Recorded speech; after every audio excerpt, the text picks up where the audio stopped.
I just pushed start on the stream. This is a last minute stream. Final Cut Pro 10.6.8 just dropped.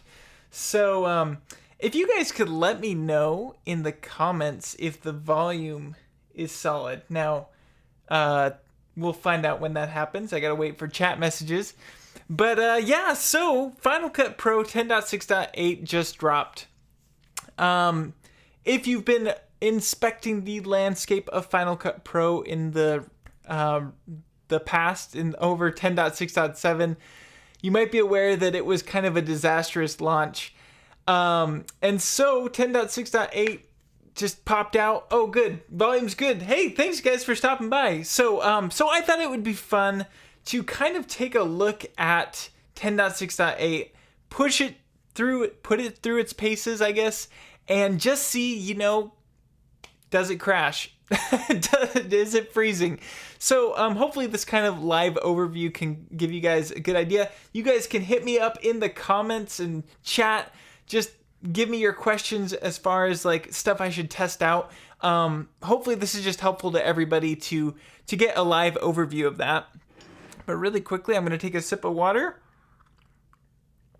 And so let me switch this. Let's switch this over. There we go. Hopefully that's all working good. Yeah, so this is just a project I've been working on for the last year, actually. I have to mute all the music on it because it's all copyright music and stuff. But so far, like, just, you know, jumping through, maybe I should duplicate some of this stuff. That would be a good idea. It's been running smooth. So I've been working with this update for getting close to 2 hours now. I've already edited some other project stuff on it, and it seems to be holding up. So it would be smart of me to actually duplicate what I'm working on here. Let me just snapshot this. And this is Jake. He's the director of this project. So he sent me a great video just like breaking down how he wants this whole kind of half-hour short film thing to be done. So I've been watching that. But it looks like so far, I mean, the playback is responsive. As you can see, I'm kind of sliding through here. And if I export things, I've had great success with exporting. Nothing's been crashing so far. Let me see if I can. I'm actually just going to disable all the volume here. We'll disable everything because I really don't want to get copyright striked. Let's see. If I just like make mass selections, everything's good. I am. Let me double check that I'm in the duplicated one. There we go. I wasn't. Oh yeah, I was. Okay. So yeah, I can move. I'll just move everything around. We'll break it. Everything's like responsive. So let me take a look at some of these questions and chat and stuff. I'm so glad you guys are stopping by. This is fun to do these last minute ones. So build knowledge. Hey, if you could just do one question at a time, that would be super appreciated. Otherwise it's just very spammy. So that I have a free video on that. Just go look up my free plugin that I just released. And if you don't knock it off with the chat messages, I'm sorry, I'm gonna have to stop you from chatting. So if you can just keep it to just one solid question, that'd be great. Yeah, Stuart, I agree. Fastest version update ever. I think this might be a record for the fastest update I've seen. So I agree. I'm not definitively saying that this is a safe update just yet. I'm trying to test it. And again, I thought live would be a good way to do it. My compute power is going to be crunched way down. So you know, by doing it live, I guess I should say. So far, it's been good. It's responsive, and I have not had a single crash over 2 hours, which is actually very surprising to say, considering the previous update. By now, I probably would have had 4 or 5 crashes. So that's huge. From that standpoint, it is looking good. And I do think maybe in this video, I'll cover some safe practices before updating. I've done it a million times this week, but I just think it's super important that people know how to do that stuff. So yeah, build knowledge. Let me drop a link to, can I do that? Let me see if I can drop a link to my free plugin that has like a hover effect like that you're talking about. So where is that video? Because I just did a free plugin not too long ago here. And we'll just find a link to that. Always fun. Where is my video? It's just gone. Oh, there it is. Free plugin. Get a shareable link. And I'll see if I can paste that in chat for you. Here we go. Boom. Okay. So follow those links. You can get a free hover animation. Just watch that video. It'll show you how to do it. Okay. Let's see here. Point 7, bricked several of your projects, MC Hammer. That is a bummer. Hopefully 10.6.8 fixes that for you. And I guess that's also kind of the standpoint I'm at right now. If you have 10.6.7, you don't have a way to jump back to a previous version, I would say that 10.6.8 is your best bet because it's been infinitely better than 10.6.7 was. So I think from that standpoint, it is safe to update. But if you are on 10.6.6, you weren't having problems before, maybe hold off for a while and just see what everybody else is experiencing. And yeah, let's see. Roy's .nl says they have a feeling that Final Cut Pro is far behind DaVinci. You're probably not wrong. I don't know. DaVinci does have a great beta program. They've got some amazing features going on there, but it does come down to what you enjoy as an editor. So it doesn't matter if you have the greatest editing software in the world. If that amazing editing software doesn't inspire you to create better videos, then it's worthless. If you can make an amazing story on iMovie, then that's the best editing software. So it doesn't really matter, you know, what's the best one, I guess. So I guess it's my mouse moving here. So yeah, so this is a complex project. Or it's complex. It's not that complex. It just has a lot of sound effects. But this project that I was working on, I did a 10-hour edit session, and I had 16 crashes in that 10-hour edit session. I just stopped keeping track after that point. And that was in 10.6.7. So this 10.6.8 is looking great so far. Let me see. Do I use Cinema Grade? Grade Berman B is asking. I do not use Cinema Grade, not because it's not amazing. I have played around with it a bunch, and I thought it was just an incredibly well put together tool. I highly recommend it for those that want, that maybe haven't learned color grading from the original methods of using color wheels and stuff. So, Cinema Grade's awesome. It's very well made and stuff, but my brain was, you know, I learned Final Cut in a different way. I learned color grading in a different way. So it was hard for me to wrap my mind around the workflows there. But I think that if you're working from the ground up, it's just an amazing tool. So highly recommend Cinema Grade. Not getting paid for that. Also, Denver Riddle is a super cool dude. So, and he's kind of the creator of Cinema Grade. So go check out his tutorials because he's got, I think, is it just Cinema Grade? Is there, Color is Central or something? Great YouTube channel. Teaches a ton of powerful color grading tools. Let's see. Any issues with 10.6.8? Raphael Wagenhoff? So I personally have not had a single crash, nor have I had the browser freeze at all on me. So looking good so far. This update just came out. It's brand spanking new. So there's no telling if everything's resolved.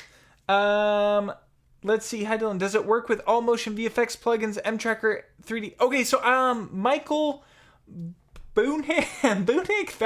I'm sorry, I'm killing these names. I've been using... I'll switch this over to Facecam for now. If I forget, let me know in the chat. So I have been using a lot of motion VFX plugins over the last couple hours. I'm working on a video with them right now, so I'm like deep within motion VFX, and all of the plugins I've currently used are working great. So fingers crossed. Again, not definitively saying this update's fixing everything, but I think it might be. Oh, I killed it. Yes, I got the right pronunciation. Um, oh, black generator Stewart. So the reason behind that is because so if you take a look here, I actually have everything's disabled, and again, I don't want to get copyright strikes. Let me switch it over, switch it back there. Here we go.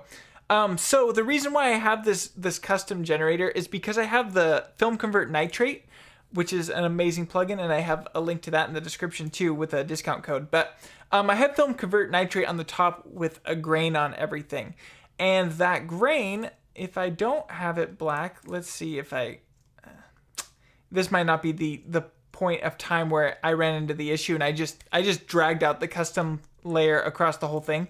But sometimes that grain, it just gives you a gray layer over the top. Oh, you know what it was? Here it is. It's the film grain here.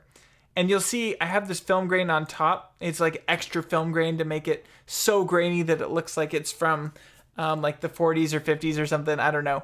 Anyway, so you'll see how it turns it gray. So I added that custom layer there with the grain to fix that. That was the main issue behind that. But then I just was like, you know what, whatever, I'll just extend it out over the whole thing. This project is not super well organized. It's been just crazy building it all out. So I wouldn't copy the workflows that are going on here. But yeah, so that's the reason behind that, was just working with the film grain. Let me see here. I'll go back to the face here. Actually, I could go Q&A chat. Here we go. Now you can see the chat and my face. Look at that. So 10.6.8, is it a beta? Doesn't show for you in the Mac App Store, Brian. No, it is not a beta. I wish they had a beta program. So to get it in the App Store, I pushed Command R to refresh it, and that seemed to make the update pop. Another great way is a full computer reset will get it to oftentimes pop up. So it is not a beta, unless they put me in a beta program and I wasn't aware of it, but I do not think that happened. So let's see. So, I don't have a YouTube channel, was asking what's this current project about. It looks complex. So it's actually a mixture of a performance. So it's a ballet performance that my wife helps perform with her kind of company or studio or whatever you want to call it.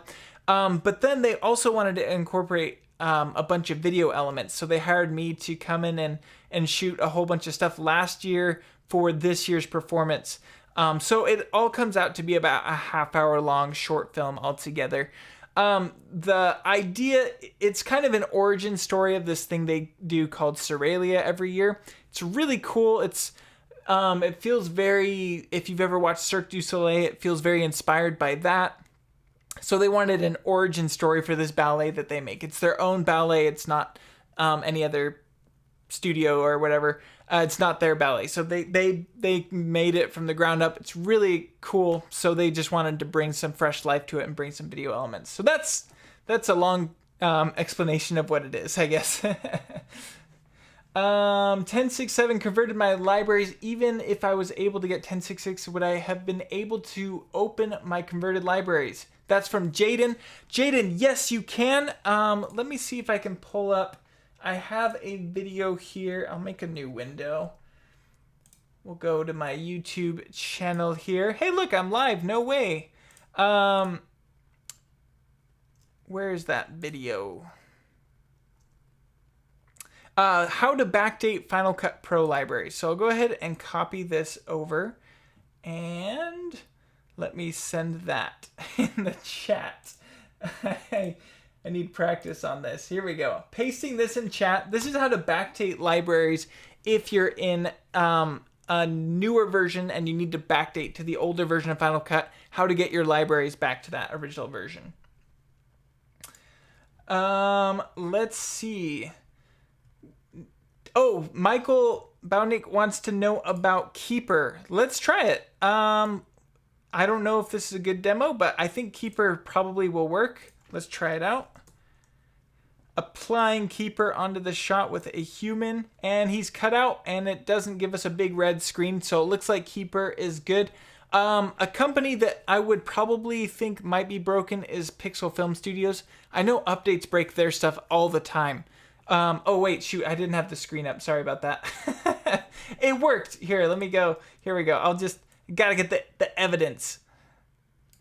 There we go. Looks like it's working. So Keeper is good. Now I've got the video proof. I just gotta remember to switch the camera angle over. In case you didn't have enough of my face, there it is on my cup. Let's see. Channel Z, I'm glad I can maybe help out the community. I'm fresh to this whole live streaming thing. I have a terrible setup. I know there's other streamers like Doc Rock and Matthew O'Brien who are killing it with streaming, and I'm over here just like trying to barely manage it. So hopefully this little live stream is helpful to you guys. And wow, 116 concurrent viewers. There is a lot of you. Thank you everybody for stopping by. That really means a lot.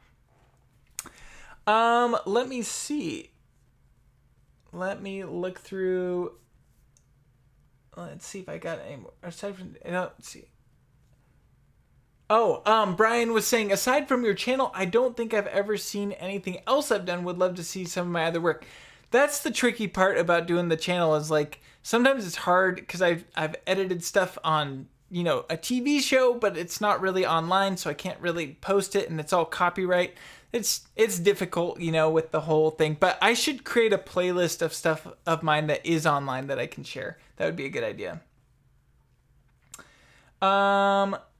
Behind the shot, hey, I saved you from updating reverted before opening 10.7. Thanks. I'm glad. You might don't do it just yet. Just wait. I would recommend watching online, seeing what other people are experiencing. If there's a update problem, you're going to see it all over the internet. So hold off on the updates. I will say though, if you are going to update, there is a great surefire method to save yourself in the future. I'll go ahead and hide Final Cut, and we'll see if we can get my dock to pop up.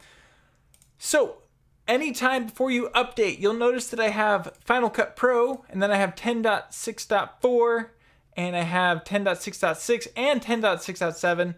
Make sure you compress Final Cut Pro before updating. This will give you a backup version. So all you need to do is right click and select compress.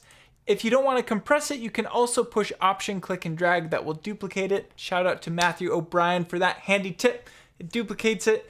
And then you can feel a little bit safer updating because there are ways to jump back. Hopefully you don't have to. I will say 10.6.7 was, I've never seen an update like that with Final Cut Pro. That was definitely an anomaly. Most updates from Final Cut Pro that I've used in the past have been very stable. Usually when a new feature is added in, it's a little bit scarier, but it is generally stable from what I've experienced. So it was very surprising to see this with 10.6.7, and that's definitely not something you should always expect, but it is better to be safe than sorry, and I think this was a great moment for people to learn to duplicate everything, back up everything, copy, compress, do all that stuff. And so I think there are some benefits because now hopefully this will be more incorporated with people's workflows and they can be safe in the future. Let me see. SwitchStop. Hey, SwitchStop is stopping by. Any new features or just bug fixes? Just bug fixes, which is all we needed because the last version was awful. So it seems to be safer. I can keep pushing it through if you guys have more plugins you want me to try out. I don't have everything. I don't have Pixel Film Studio stuff, so I can't try that out. But it seems that that stuff is running still, so we're good there. And I think we're at a safer spot than we were before. But yeah, no new update or no new features. There was, I think the one change it said was it fixed the viewer from freezing. So that was a huge issue that a lot of people were having. So that has been fixed. I have not had any viewer freezing. Just scrubbing through, I could jump, to the different parts of my project and stuff, and it seems to be doing okay. So just bug fixes. Let's see. Beta Mac OS. Okay, so Brian says, I updated to the beta of Mac OS so that I could get slow motion video to work again. So I assumed it was the OS, but it seems FCP was bugged. Yeah, Brian, that was actually something that I did as well. That was another issue we had recently, was that 120p slow motion footage wasn't working properly. I think it was a Pro Video Formats update. I'm not a developer. I don't know and understand everything there, but I'm pretty sure it was the Pro Video Formats update that accidentally disabled Sony 120p 10-bit footage for whatever reason. So a recent macOS update did resolve that if you're having that issue. I haven't had any issues with macOS recently. I don't know. I can't speak for everybody, but that is a good update to get if you were having that problem. In fact, this whole beginning of this video was all, filmed at 120p because I needed to speed ramp it and stuff. So actually, I could not edit any of this project for quite some time. I just realized I accidentally left that keeper on there, but so that was quite a problem. Dennis is asking, do you people also experience the beach ball errors on M1 MacBook Airs and external hard drives? I found it happens so often. Dennis, so a lot of people were having beach balling with the last version of Final Cut, and that often led to crashes. So I am not experiencing anywhere near as much beach balling with this current version. Again, I've only been testing it a couple hours. So I think it is improved. However, I have not worked on a MacBook Air, and external hard drives is where things can get scary. That's where things can really slow down. It's just very dependent on the speed of your external hard drive. So I could have the fastest computer in the world, but if I'm trying to edit, I'm not going to pull this drive up. I don't want to break it, but I have a really slow external drive sitting here. It just sits there. It's purely for backup. It's a 16 terabyte something, whatever. And if I accidentally leave that project or that drive plugged in and I edit off of it at all, it will slow down my entire computer because it's trying to spin up that old slow hard drive. So if you're having beach balling, you're in the latest versions, and it's just not a normal experience you're having, it could be the hard drive. Maybe take a look, see if you can get a solid state drive, or if you can edit directly off the internal hard drive of your computer. That's always the absolute best. AM2PM, they are a Patreon. They, I can't tell. I am a patron. Love learning from you as a pro doing this stuff for years. It's always good to keep learning. Hey, I'm so glad. It is great having you over in the Discord channel and stuff too. I'm loving seeing you over there. So I'm so grateful for your support on the channel. Let's see. I don't have a YouTube channel. A ridiculous thought I've been having lately when I download your Saber Killer plugin. By the way, I opened it in Apple Motion. I was thinking, what would happen if you opened Keeper in Apple Motion? Keeper does work in Apple Motion, and it's great. I use Keeper in Motion all the time for VFX work and stuff. It's my closest equivalent to having the rotor brush in Apple Motion. So Keeper works great in Motion. I wish I could get Saber over to Motion. It requires developer experience, and I'm just creating templates in Motion, so I don't understand the development process to get it over into Motion like with some plugins. I got to talk to Brian Murray. Let's see here. What's the puzzle icon on the top left? That is some external plugins. So I have Audio Design Desk, I have Command Post, and Creator's Best Friend. So this is just basically a menu to see the external plugins you have installed. Color Finale, that's a great question. Let me see. I haven't updated Color Finale in a while. Let me see if this works. Whoops. Color Finale. Am I typing it in wrong? There it is. Oh, it's all one word. It always gets me. I wish it was two words. So we'll apply Color Finale on here. It seems to be working. Can I raise? Yep, I can raise exposure. So Color Finale version 2.6 seems to be working all right. So that was a great question. I'm not having any problems with it right now. So can I get, let me try Color Finale Pro as well. Color management looks good. I can white balance it here. Image analysis, why is it giving me this error? Oh, to use the image analysis functions, please make sure that the Color Finale is selected in the FCP inspector. Okay, that makes sense. Okay. Edit layers. Yep, it looks like Color Finale Pro is working as well. So that is a good question. Let me see. Let's see. I also had issues with highlights when exporting. It seems to be improperly using ProRes or something, so sometimes highlights were flickering.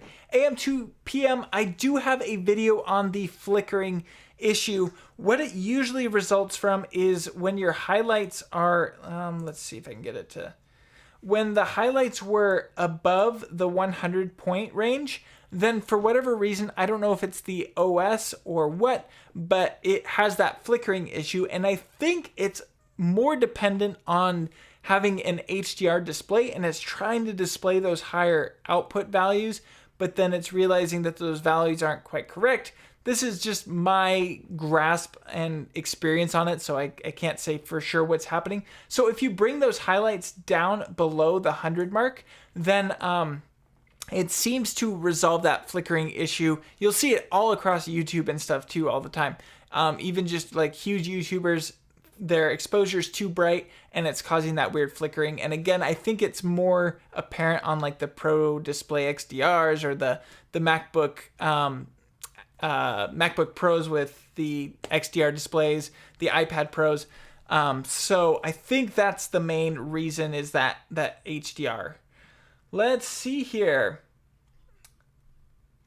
Mustang is saying, thanks for the early update about the new FCP release. Of course, I want to do more live streams like this where it's just like, this is what's happening in Final Cut Pro right now. I was going to make a short about this, and I think I still will, but I thought, you know what? Why not test it out with everybody and just see kind of the experience everybody else is having. Boris effects, VFX light rays. Let's check that out. I'll see if I've got light rays here. I got a lot of Boris effects ones. This could be one that, like if one's gonna break, it would be one of these, because Boris effects has like their whole installer thing. I have the Red X. I might have to re-authenticate it, but they are applying okay. I don't know why I have to re-authenticate it. There's that Red X though, but the effect does seem to be applying okay. And okay, let's see if I can use system events. Yep, on-screen controls are working okay, and I'll have to just re-input my license later. Effects editor, and that might be just due to the update. I don't know. But yeah, it all seems to be running okay. The editor's popping up all right. We could check out the Mocha Masker. Let's see if that breaks anything. Take a water break. Looks like the Mocha Masker is popping up just fine. So I think Boris Effects is good to go for this particular update. Hey, Raph is here. Thanks for stopping by, Raphael Ludwig. Let's see here. Oh, and is Doc Rock? Doc Rock's here too. What up, Doc Rock? Doc, are you... Doc is shaming me probably. I was hanging out with Doc Rock at NAB and he had a problem with this here mic, but I might get a new one someday. And I do need Ecamm. You're so right, Doc. You are right. I do need Ecamm. I just got to live stream more. Let me take a look here. Go to Q&A there. So yeah, Boris Effects seems to be all right. Let's see if you guys have any more questions on... James Zahn is wondering, is there other resources for learning Apple Motion? James, I would check out Simon Ubsdell on YouTube if you haven't already. He's got amazing Apple Motion tutorials, And let me think. Who else can I think of? They're out there. AV Video Ultra, and I wish I had quick links to send those.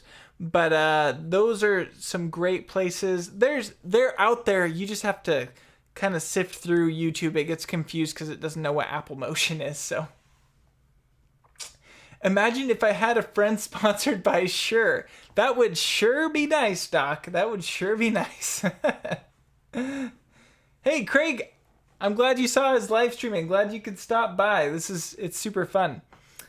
Let's see. Whenever I export my video, FCP uses 40 gigabytes of RAM, but my MacBook Pro M1 only has 8 gigabytes, and a warning keeps popping up to close unused apps to free RAM. Why?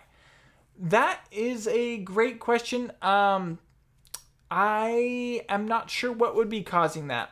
Waveform refresh. Raphael is wondering how those are working. Zooming in here, let me switch over to my computer with chat. Increase the scale. It looks like they popped up. Waveforms are good. Look at that. Look at those waveforms. There's a lot of waveforms too, so looks like we're good there, Raph. Put it through its paces. Captionator. Hey, we could try that. I don't have... Let me see if I can open up a tutorial. I'll open this one. Get a sneak preview of stuff that's coming. I deleted a screenshot. I'll just clear that out. I don't need that. Okay. I don't... Yeah, okay. We'll just disable the music. And we'll send this over to Captionator. Looks like it's all popping up okay. Wagner, I have been using Motion VFX plugins. They seem to be doing just great with this update. Okay, Captionator. Let's see, did I... Oh, there's a new new Boris effects. Okay, I'll just get that later. There we go, Captionator's here. Process it, we'll generate it. Of course, Brian Murray, who created Captionator, was here in the chat, so he could probably let us know if there's anything broken. Blank audio. Oh, it's just probably because I sent it over. Yep, I sent it over poorly. Oh yeah, I disabled dialogue. It looks like Captionator worked great as far as like it all opened up okay. Let me try that again.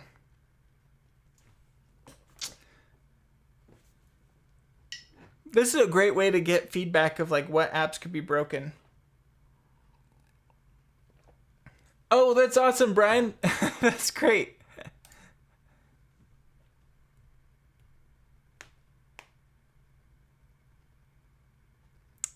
Let's try this one more time.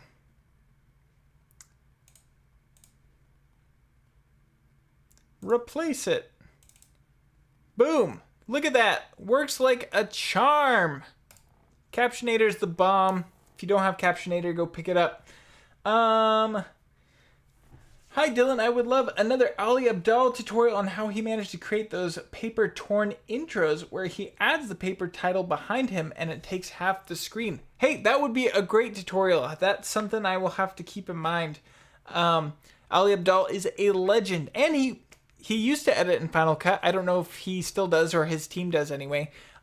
So yeah, that would be a great tutorial. But we know it's possible because he is editing in Final Cut Pro. My favorite audio plugins from Zuti is audio plugins are tricky. The ones I use, let me think of what they're called. So the problem is I just uninstalled them because of the Final Cut updates. I didn't know if that was breaking them.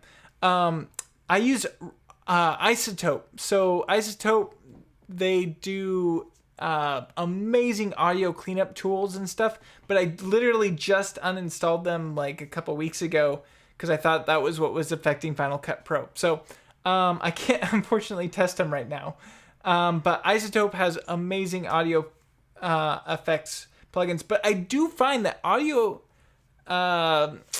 plugins They very frequently break Final Cut Pro for whatever reason. So if you're having an issue with performance and stuff, even if they aren't applied on the timeline, maybe take a look at your audio plugins. Sally is asking if the new software allows for 4K 120. Yes, so that is an OS update. More than it is a Final Cut update. So that problem was specifically I believe the Pro Video formats. So that has been fixed. You can download that update and you don't even need to get the new version of Final Cut. And that does fix 4K 120. Steven Christmas, I do not actually have any Pixel Film Studios plugins, so I can't test those out. I do know, I'm not sure how they develop theirs, but I do know theirs are frequently broken on update. So there's a larger chance of them being broken with this update than there are none.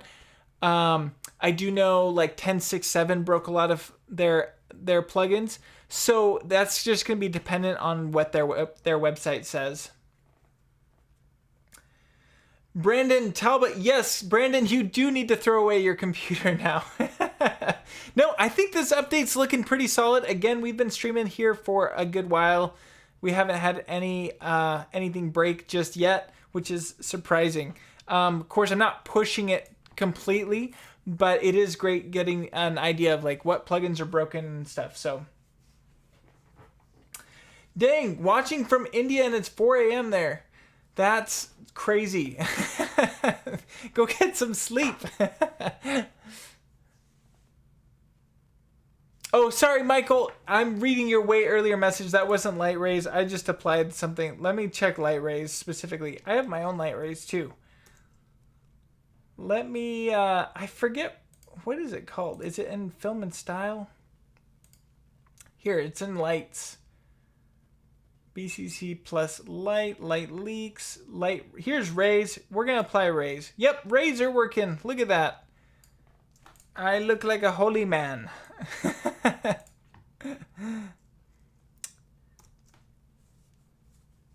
Hey, Leno Effects, thanks for stopping by. Great stuff from Leno Effects too. Go check them out.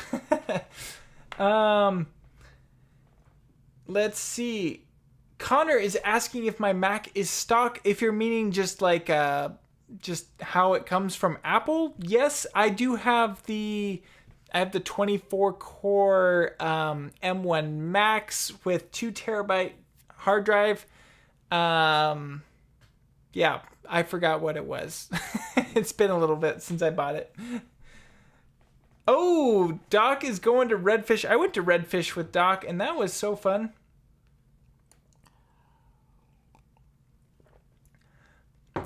Let's see here. Brandon, what do you beef stew? So yeah, let's see. I can switch this over back to Q&A. Anyway, I guess from my experience testing out a lot of these plugins, everything seems to be in working order so far, and it is a huge jump up from where 10.6.7 was. So if you had 10.6.7, you don't have a way to go back to an older version, then I would say at this point 10.6.8 seems pretty safe. But if you have an earlier version than 10.6.7, you're in 10.6.6, the updates weren't large enough to even bother getting. So I would highly recommend that you just hold up at least a few days. And then, then you can jump from there. If people seem to, on the internet, be saying, hey, update's okay, then that's good. So that's kind of my analysis at this moment. It's seemingly quite a bit better than the last update. However, I haven't been able to test it enough to know if it's better than 10.6.6. So yeah, that's kind of been my experience, and hopefully, just dropping, losing the brain. It's that live stream brain. Once you start live streaming your brain, you lose consciousness for a second while you're talking. Oh, glad I could I could answer your question, Brandon. Update that boogie camera. Am I showing my boogies? I don't know. So yes, Connor is asking if Final Cut Pro is better than Resolve. Connor, that is up to the person that is editing. So for me, Resolve wouldn't do anything because I barely know how to use it, but Final Cut just helps me to fluently edit as fast as possible. So for me, Final Cut is the best, but there are many Resolve editors where Resolve is far superior than Final Cut. So that just comes down to what you're editing. Do I do anything different for Apple Motion animation for vertical videos? Hey, Matthew O'Brien stopping by, the legend who does live streaming. But let's see. Anything different for Apple Motion animation for vertical videos? That is a good question. I just don't do a lot of vertical stuff. But let me see if I can open Motion. It'll take 10 years because for some reason Motion does. So there are a couple things you can do to set up a vertical project once it opens up here. Oh wait, I'm not showing my screen. Here we go. There we go. I gotta figure that out. I wish there was a way for it just to know what I wanted. I'll see if I can close Captionator and gling.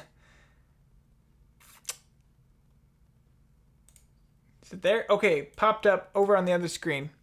So if you're setting up a vertical project, just do Motion Project, then go into your presets and change it over to custom. Then in here, you could type in your vertical format, 1080 by 1920. And what's super important is your aspect ratio is set properly. I think it's the 1280 by, let's see, yeah, I think it's this bottom one, HD 1280 by 1080. You could also set it to the square aspect ratio, all that stuff. I forget for sure. I don't do a lot of vertical stuff, so it might be the square one that you want. But you would want to play around with those and make sure you get it vertically set up, and then you would be good to go.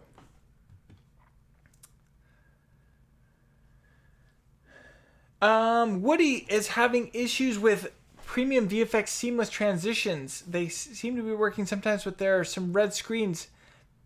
That's a good question, Woody. Let me see if I can drop some of those down on the timeline. And I don't know if that's just in general here. There we go. So these are the dynamic ones. I don't know if they might have a seamless ones too. I don't know, but these seem to be dropping down okay.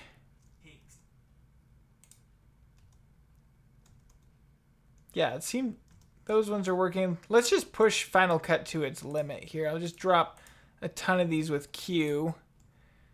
It's gonna hate me, but that's okay. That'll test it. Performance it's holding up. It's still going. Look at that. I have like 6,000 different transitions going on. And honestly, I think I just created the next Nolan film. I mean, look how good this looks. Hey, Doc, thank you so much for the super chat. I appreciate that. I will have to get a Pokeball and a mic. Tell Sure to hook me up.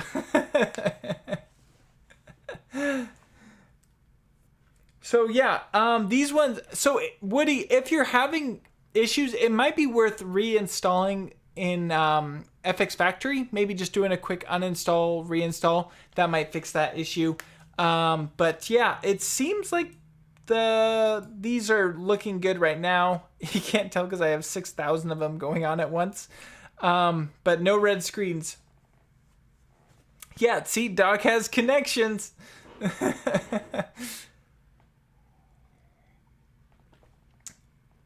Let's see if I can. Oh, Brandon way earlier said I don't have enough money to update to anything more boogie. Steven Christmas, so 10.6.9 will be along in a week or so. Actually, this is the fastest I have ever seen an update that I can remember in recent history. I'm sure maybe there's another one-off one or something from Apple, but this is the fastest update I've seen, which is, makes me really happy that they're really listening to our feedback. So that was great. Mellow Gold Films. Let's see. Jacques, thanks for the updates. Of course, I'm so glad I could do this and test my computer. Like, so far, it still hasn't crashed. So, I mean, this isn't a super complex timeline, but it's a decent one. I am the best FCP2 YouTuber. I disagree. I think there are so many amazing Final Cut Pro YouTubers out there, but I really do appreciate it. Thank you so much. So if I could do more Mr. Who's the Boss, there's a great chance. I'm always on the lookout for stuff that I can replicate in a really digestible way. And Mr. Who's the Boss is awesome. I love all of his animation stuff, so it's definitely not impossible. Craig is asking what I use for streaming and how I get that great look with the chat box. So I'm actually just using OBS. It took me way too much time to set up, and if Doc is in the chat, he will tell you that you need Ecamm Live. Yeah, here, maybe I can bring my OBS window over here. Just that. Oh yeah, there we go. So this is what it looks like for me with OBS. I've got my live chat over here on the left side, and then I've created all these different windows. I even have a misspelling here. And so yeah, I've got, you know, my shadows that I've created, and then I forgot how I did this shape. I did it, it took me a while. But yeah, this is, you know, the setup, and you just drag stuff in place. You can set up browsers, add a browser there. So I did that, and I set it to a specific scale, and then I brought in the chat window from the browser. I think Ecamm has much better options here, so just ask Doc. But I like OBS because it's free, so because I'm cheap.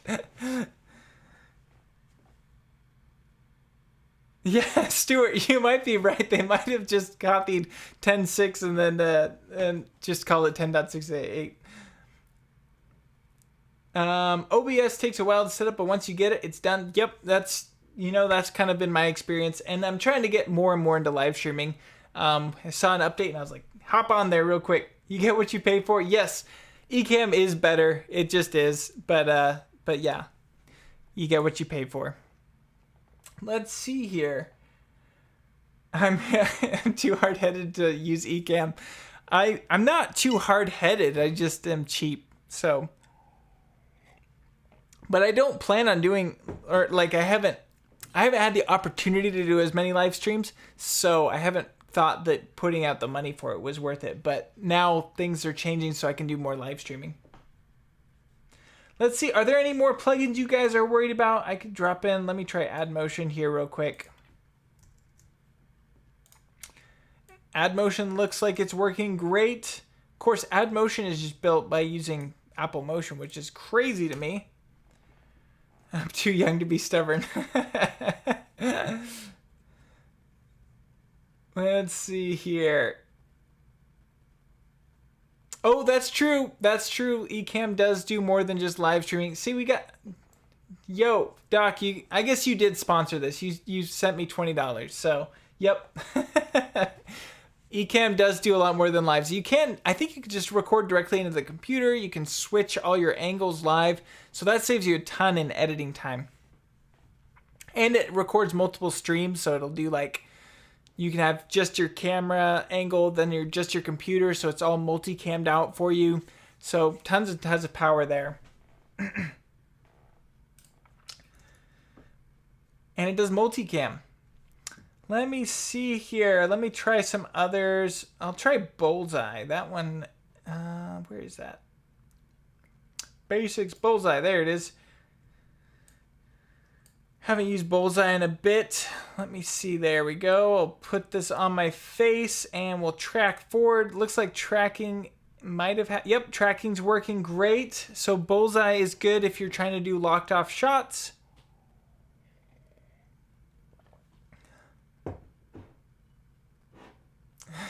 We'll get him soon. Got a beach ball there, but I think that was... not an unexpected beach ball. And it's still going, guys. It's not crashed. Look at that. It's beautiful. No crashes in what, almost coming up on 3 hours since the release, so that's in itself huge. Looks like it tracked it okay though. And now I gotta set it to show effect. Yep, tracked it. Looks like Bullseye worked. So Bullseye is good for this update. I could try Cinematch really quick from Film Convert People. Open controls. Oh, I need to... I had to reinstall it. A lot of this stuff I uninstall and reinstall just to see if that's what's breaking Final Cut. It was not Cinematch. So it looks like I have to re-input my activation code. But looks like it's all working here. Yep. Cinematch seems to be working great. What mouse do I use for editing? I am using the MX Master 3. It's great. I love it. The only downside I have with this mouse is sometimes it just randomly, the scroll wheel will stop working. Everything else works totally fine, but then I can't scroll on anything and I have to log out and log back in to get my scroll wheel working. I don't know if that's just me or anybody else, but that is annoying with the mouse.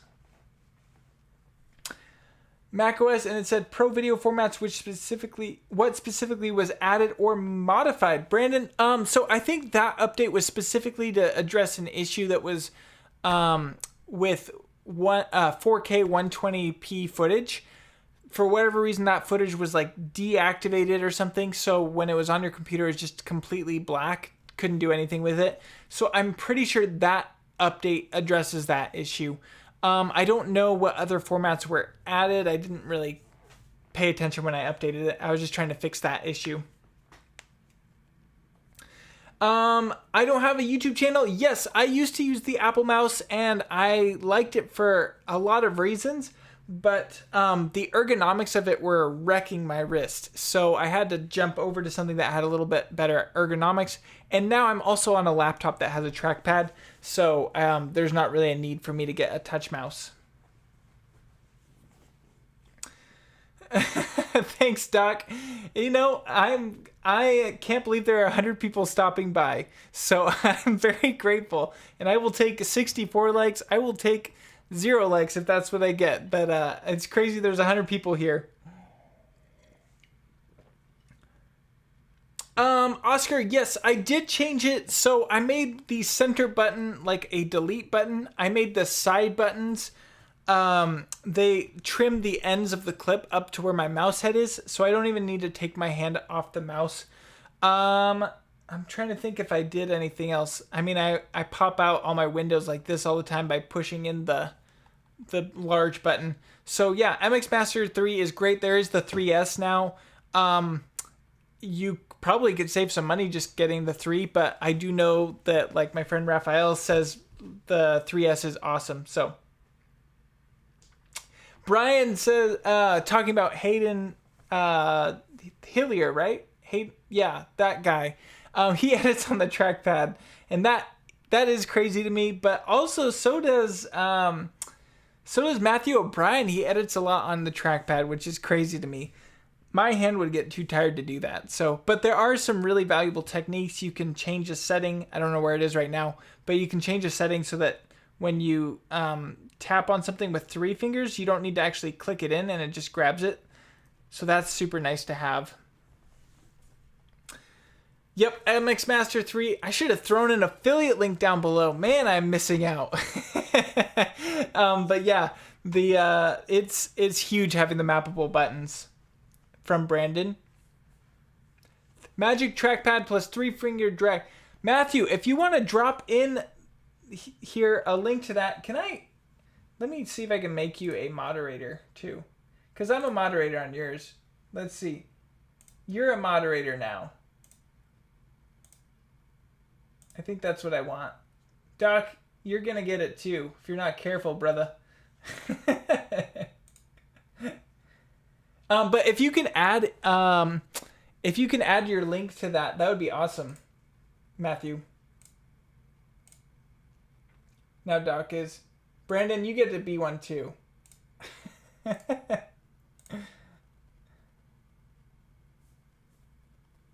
There we go. Ooh, I should make Paul Duncan one too. Is he still here?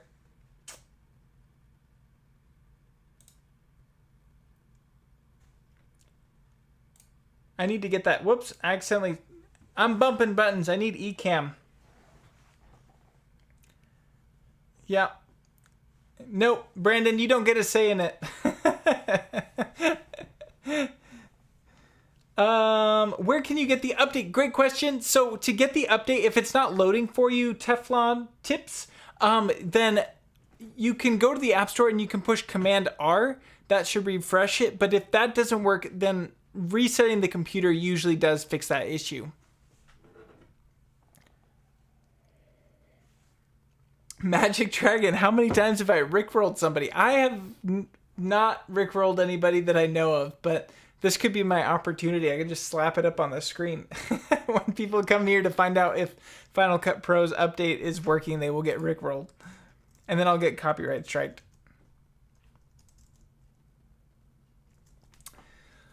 Let's see here. Brandon's gonna use strong language then. Brandon, I hope your neck is doing good, dude. That video was intense. Let's see here. Let's see. Connor earlier asked if Captionator is working for Mac M1. I've seen a lot of negative reviews on it and people saying it does not work well. So Connor, here's the thing with Captionator. It's working excellently for me, and I know many people that it does work really well for. I don't know why there are so many negative reviews or why so many people are having issues with it. I think there's a lot of difficulties on the back end that are beyond my understanding. But for me personally, the install process was super simple. Everything worked right out of the gate. It's worth looking into the security on your computer and making sure that that is all okayed on your computer, as far as like a lot of the times Macs will block stuff because the security is like, hey, do you want to run this? So if you go into your security preferences and just make sure Captionator is good to go, I believe it's all on device, so you don't need to worry about your data being sold or anything, and you should be good. But yeah, I had no issues with Captionator, and that's why I so easily push it, because it's just such an incredible app. So I don't know if Brian's still in here. There's a couple bugs that he sorted out, so I'm pretty sure they're all solved in 2.0, and 2.0 is coming soon, right, Brian? So that's gonna be awesome. Taylor Bates, hey Taylor, I made you a moderator too. You've been using my last name for years now, and I've chosen to take the high road and decided not to hit you with a copyright strike. Taylor is my brother, so I'm glad we're keeping the family. You know, we're good.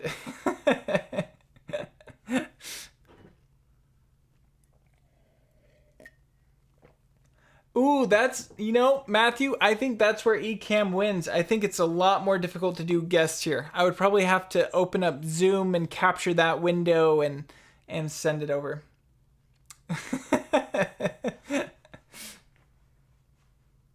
Oh, that's awesome, Metal Dad. I'm so glad. I use ProZoom so much, it's ridiculous. So I'm glad others are getting use out of it. Yeah, Brian, do you want me to talk a little bit about the exciting Captionator updates? I will make a video on it soon. Let's see here. Any other effects that you guys are wondering if they're broken? All my plugins work. I've tested all those, so if you're wondering. So, okay, Brian's... So this is a super quick overview, but Captionator 2.0 is coming out soon. I'm not getting paid to say this at all, but it's fixing a lot of the issues people had previously, but it's also bringing in Whisper AI. And so the captions are way more accurate, which is really incredible. It's also faster, in my opinion. So that's been super cool. And then it's a free update. So if you already have Captionator, you'll be good to go. But it also adds punctuation and stuff, which is really incredible. It's been working so well for me. And then also he's added the ability, which I haven't got to test as much as I want. He's added the ability to create a custom motion effect version of the caption and have that animate in, which is super cool. And you can edit all of the text in like a single block. So you can go in and fix typos and stuff, which is so nice before it gets into Final Cut Pro. Huge time saver, and just kind of format everything. But I don't have a good setup here to show it all. Otherwise I totally would. I got to do another video on it, and it definitely will be awesome. So if you're thinking about Captionator, now's a great time. Doc's a mod. Paul, I was going to make you a mod. I need to get my mods in place because I never know when there's going to be a crazy explosion of spam.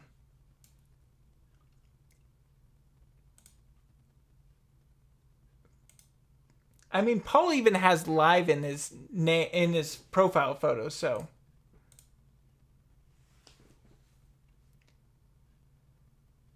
Hey, Brett, I'm so glad. I'm so glad that they have 10x your editing speed. That's incredible. That's the hope. And it's nice that I actually I'm using the plugins for my own channel, so I can tell when there's a really frustrating point with it. So hopefully that comes through the plugin and makes your lives as easy as possible. Captionator is not free. I think it's $20, but worth every single cent.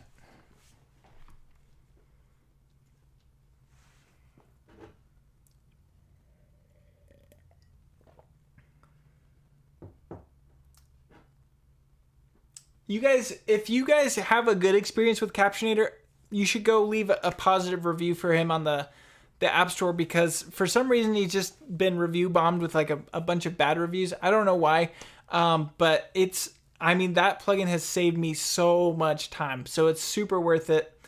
So if you've had a positive experience, if you've had a negative one too, you can leave a review, but I think it'd be great to get the reviews up on that, because it's a great app, and I don't get paid. Again, I don't get paid for any of this, so it's a great app.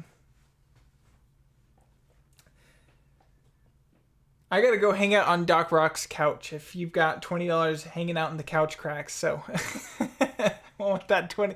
Actually, that's what he threw at me in the chat earlier, so that makes sense. He just found that in this couch. Oh, that's a good point, Brian. Yeah, Brian doesn't have it. That's another great thing with Captionator. It's not bombarding you to review me. So, unfortunately, when people have a bad experience, it goes down in reviews. But the good people they don't think to review it because it's just so good, and it becomes part of their workflow, and they forget. Andrea, so Captionator works in a whole bunch of different languages. I don't know how much. Brian, you're welcome to answer that. YouTube's telling me now would be a good time to insert ads. That's all right, YouTube.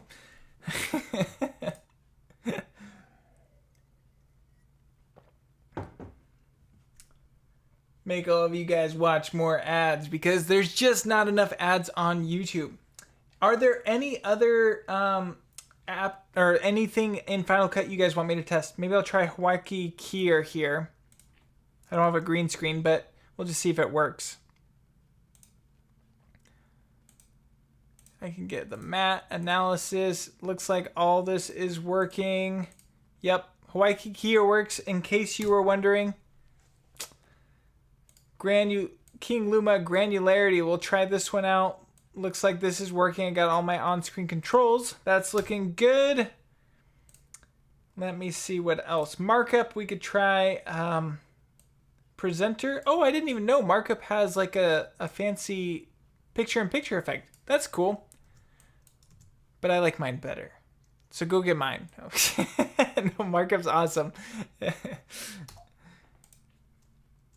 It's got the in and out animation. I did not know that this got added. Oh, that's great. Yeah, there's a nice little animation to Markup. That's cool. Who knew? Oh, Hawaii Keyer. The best audio plugin to fix dialogue with echo. So honestly, I've had a lot of good luck with the voice isolation tool in Final Cut, so you can try that first, and that's just built in.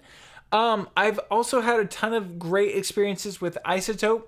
They make awesome noise cleanup plugins. Unfortunately, I don't have it installed right now because I was just trying to see if that was what was breaking Final Cut with 10.6.7. It wasn't, so I got to reinstall that. Yep, RX10, the RX whole digital suite is great at cleaning up audio.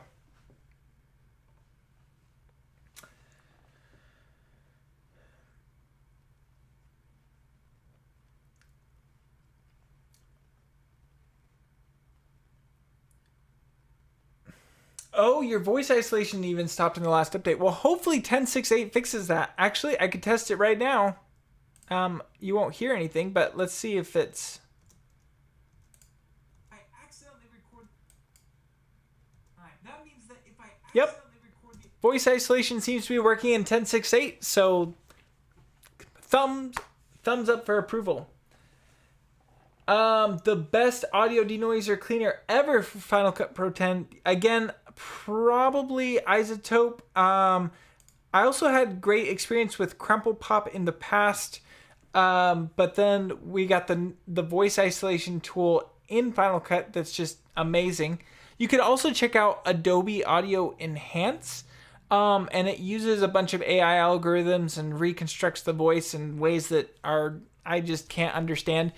And it really makes stuff sound almost like a podcast. It can sound a bit robotic, but that's a great tool if you're in a really rough situation. I mean, I've taken audio from clear across the room. I just recorded on my iPhone, super echoey, and it made it sound like a podcast. So it's pretty crazy, and it's free. You just need to make a free Adobe account. So you can check that out too. Oh, Alphonic.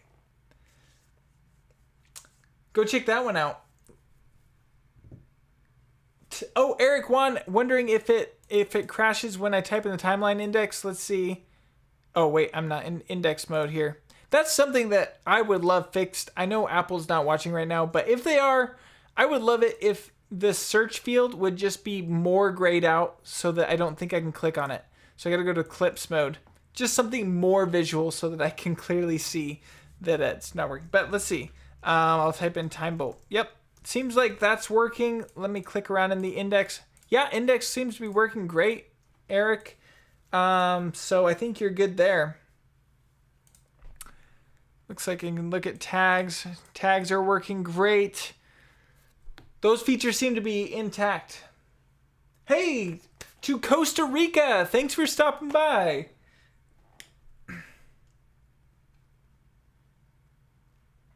Let's see. Chris is wondering, I bought your plugin ProZooms and watched your tutorials, but still confused. How can I apply it to like a normal image of a portrait to pan it in different ways?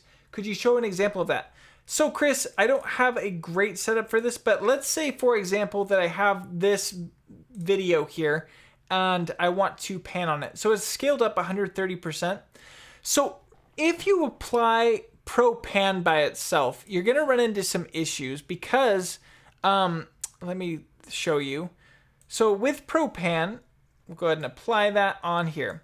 Pro Pan is limited to this 16:9 aspect ratio because it's a adjustment layer. So the problem is that if you move stuff outside of that 16:9 layer, then it's going to give you black edges. So if I move this over, you'll see how it's kind of cutting off the edges here. So actually, for some reason, it's doing something I've never seen it before, where it's like half cutting the edge and then interesting. But okay, so when you use the title version of the plugin, that's where you're going to have issues with Pro Pan if you don't have Pro Zooms first applied above that. So if you zoom in past it, then those pans and stuff are happening in a way that that you can't see the black edges. So the Pro Zoom fixes that. However, if you want to apply the zoom directly onto a clip, like if you need to animate an image panning over, let's go ahead and look up my Pro Zooms here. There it is. So we can apply Pro Pan directly on the clip, and because that clip is scaled up on its own, then we still retain these side edges. Now again, that was a weird bug, or maybe not a bug, because maybe it's fixed a problem I've had for a while. But it's panning over and we still have the side edges. It's making it black because the shot ends there. But if I continue to scale in, we'd still retain that edge, if that makes sense. So you can use it as an effect to get those pans, and you could also do the Pro Burns pan. So if you wanted a really slow pan across an entire photo, you just apply that on there, drag this over, and now over the entire duration of the clip, this slow pan is going to happen till it gets to its final position. But you can see how it's not cut off at the 16:9 edges. You can also go into your duration here and set it to like 25%. So now it's only going to take 25% of the duration of that clip to do the pan. So that's how you get around kind of those weird, difficult issues you might have where you don't want to create a cut in the middle of your shot and stuff. You can just set your duration up here in the slider. Hopefully that helps. Let's see. Okay, I'm going to read some more. Magic Dragon, I'm thinking of starting YouTube and I have followed most of your Motion 5 plugins for Final Cut Pro tutorials. If I use these plugins in future videos, would it be copyright since most of them were your idea? No, absolutely not. There's no copyright on that. Nope, you'd be good. So, yep, using the plugins is totally fine. From Buckeye, Arizona, hey, to my fave tech. You have my fave tech. Buckeye, Arizona, I haven't been there before, but I gotta go there, I guess. Pro tip, we complain a lot to each other, but as an ex-Apple employee, try this, apple.com/feedback. It will go a lot further than telling each other. So true, Doc. It's so much more helpful if Apple is receiving the feedback that we have with frustrations on any app, really. But you can also, in Final Cut Pro, I believe, you just go up to Final Cut Pro and then select Provide Final Cut Pro Feedback. Boom, send that off to Apple. You can give them all your thoughts and opinions on ways they can improve it. And it just helps them really get a good idea of where their app is at. So if you're having frustrations with Final Cut or you have great ideas and you want to implement those, super suggest that you just go up and select Provide Final Cut Pro Feedback. It's going to make the app better overall, and they will get a good idea and a good pulse of where the creators want Final Cut Pro to go.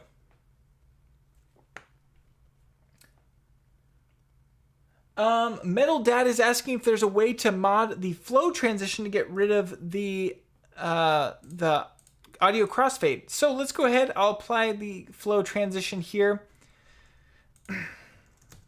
I just got to do a dedicated Q&A video for Final Cut.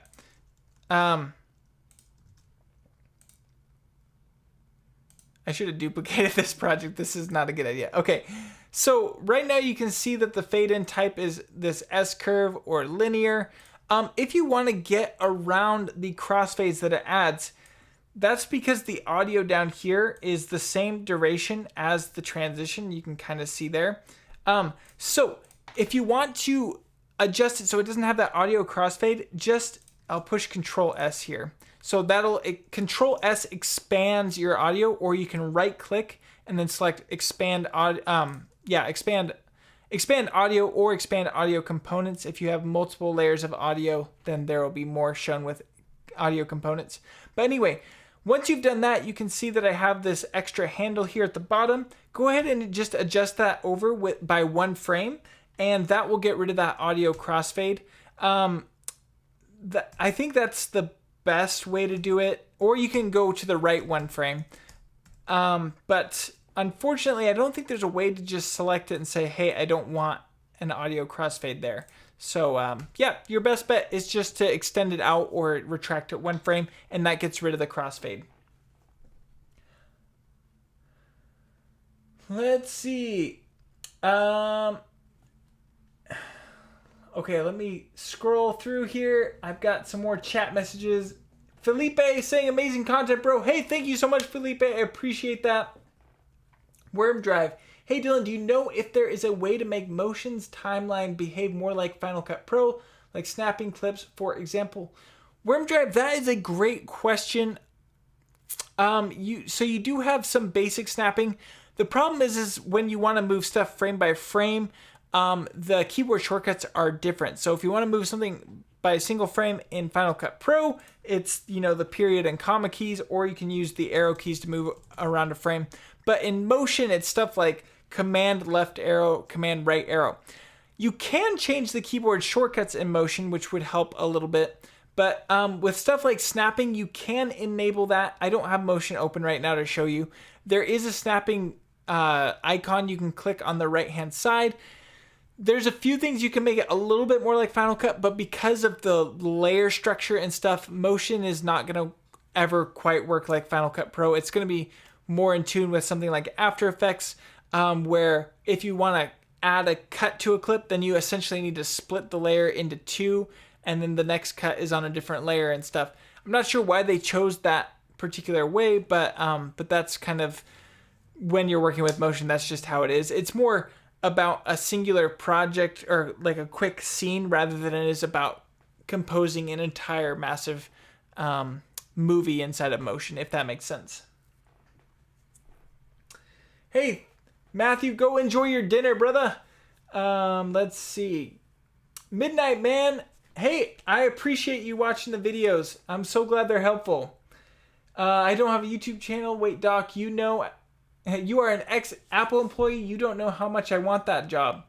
Well, there's your connections right there. Brandon says my picture-in-picture is the absolute best. Hey, Brandon, I appreciate that. Thanks so much, brother. And let's see. Hey, Brett, the intern left a Captionator review. That's awesome. Paul Feinberg, the bro. Dude, I hope you're doing well. Haven't seen you since NAB.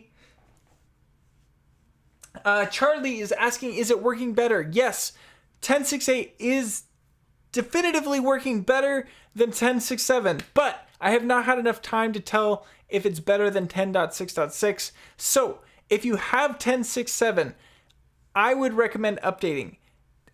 But first, duplicate Final Cut Pro, do the whole backup process, make sure everything's backed up. If you have 10.6.6, I would just wait a few days, just see where things are going online, check to see if anybody else is struggling with lots of crashing or anything. I personally have not had a single crash today, which is a far cry, way better, way more improved than what the last version of Final Cut was doing. I think Apple really, they did great. They got on the problem right away. There's a lot of people's livelihoods that depend on Final Cut Pro, so I'm really glad to see that they jumped right on it, got an update out, and this update does seem to resolve those issues. Let's see here. Doc is having lunchtime. Dude, lunch does sound good. Oh, I forgot to eat lunch. I just got so involved. I got to eat lunch.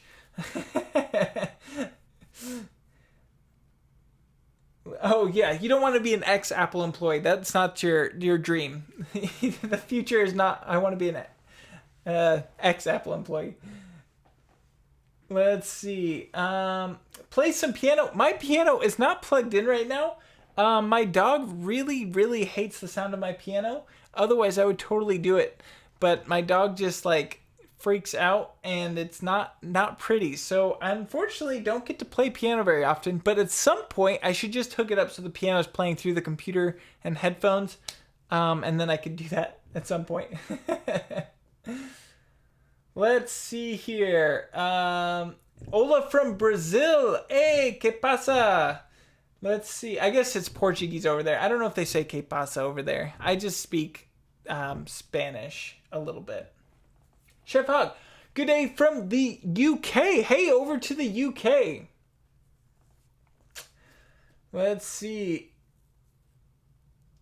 Yeah, I have update 10.6.6. My computer's way too old to update it. It would crash.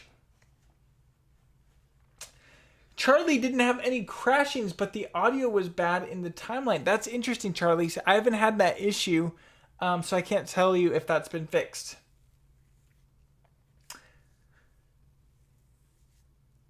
Wander and Ponder with Bill and Friends. Hey, I'm glad that you are you enjoy the channel, and yes, Captionator is awesome. I love Captionator. Highly recommend it. Again, I don't get paid for Captionator. Just happy to recommend it. And yeah, Brian is an awesome developer who made it. So, and he's been hanging out here in the chat too. Oh, Felipe, yes, I saw your question on that, and I was actually mulling that around as probably an upcoming tutorial, because I definitely could do that. So, hoping to get that one out soon. Let's see. Paul is a guitarist. That is legendary. We should have combined forces at NAB. Yeah, K-Pasa is Spanish. When you do some new video of new effects. Boa, I just dropped a video that showed 5 new powerful effects inside of Apple Motion. I also just did a 2-hour live stream talking about all of the different effects in my Motion Tools plugin. There's over 100 of them for Final Cut Pro from Apple Motion. So I've done quite a few effects, but I do have a video coming out on Friday for an awesome plugin that I really love. So stay tuned for that. Let's see, Worm Drive. Ooh, one more question. What a shortcut to pull a clip from the browser to the playhead. I usually drag and drop, but there has to be a shortcut. Yes, there are many shortcuts, Worm Drive. So if I want to drop something on the timeline, let me get rid of this flow transition. You can just select it. You can select your clip up here with I and O to get the actual selection. Then you can just push Q. That will connect it over on top. Or if you want to insert it wherever your playhead is, you can push W. That will split your clip wherever it is and push it off to the side, and then insert your clip here on the main timeline. If you want to drop something at the very end of the timeline here on the right side, then I'll push E. That will append it. And then D will overwrite. Now I don't want to overwrite anything.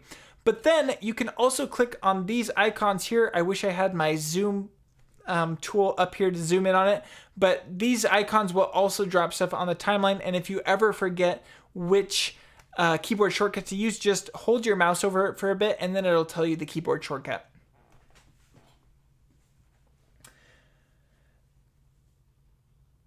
Let's see, Gator McCluskey asking, do I keep all of my Final Cut Pro plugins on the main hard drive? My motion templates folder is about 80 gigs. Wish there was an easier way to toss effects I never use. That would be a great app. That would be a great app, Gator.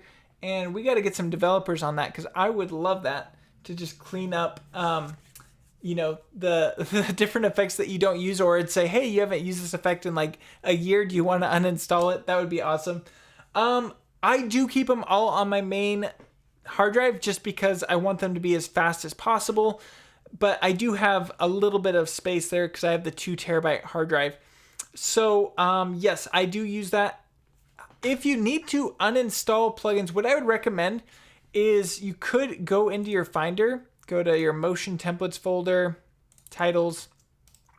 So let's say I wanted to uninstall one of these, maybe my Pro Zooms, which I don't want to uninstall, but you could right click on it and compress it, and then throw that compressed folder on another drive, and that will uninstall it. But then if you ever get to the point you're like, oh shoot, I do need that plugin for an old project where I applied it, you can bring it back into your Titles folder and unzip it, and it will be exactly how you left it off. So that's how I would uninstall stuff. That would maybe clean up your folders, but unfortunately, like you can see, I have so many. I have a bunch of compressed folders here down at the bottom. It's a mess. It's really bad. I need to go through and clean it up. But that's what I would do if I was uninstalling an effect. Let's see. Dominic, hello from the UK. Love your motion tutorials. Have you ever thought about building plugins using FX Plug 4? Dominic, yes, I looked into FX Plug 4. I just didn't have the developer mind for it. I wish I did, because I would totally make tutorials about that, but the whole coding process is just not visual enough for me to quite grasp. I did a little bit of coding when I was younger, and it was super fun, but I'm just having a really hard time retaining the information now. So I probably won't be working with FX Plug 4. If I did, that would be awesome. Maybe I can sit down with a developer who can walk me through it, because that would be incredible. But yeah, it's just my brain's not quite wired for it. Let's see. Oh, Andrea's in Italy. I really want to go to Italy. And yes, I think Captionator works in Italian. I didn't memorize the whole language list there. Brazil show my best export settings for a 4K video. I just use, what do I use here?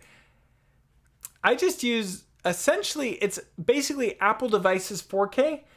But I just changed the format over to computer, and then I do a double pass or multi-pass.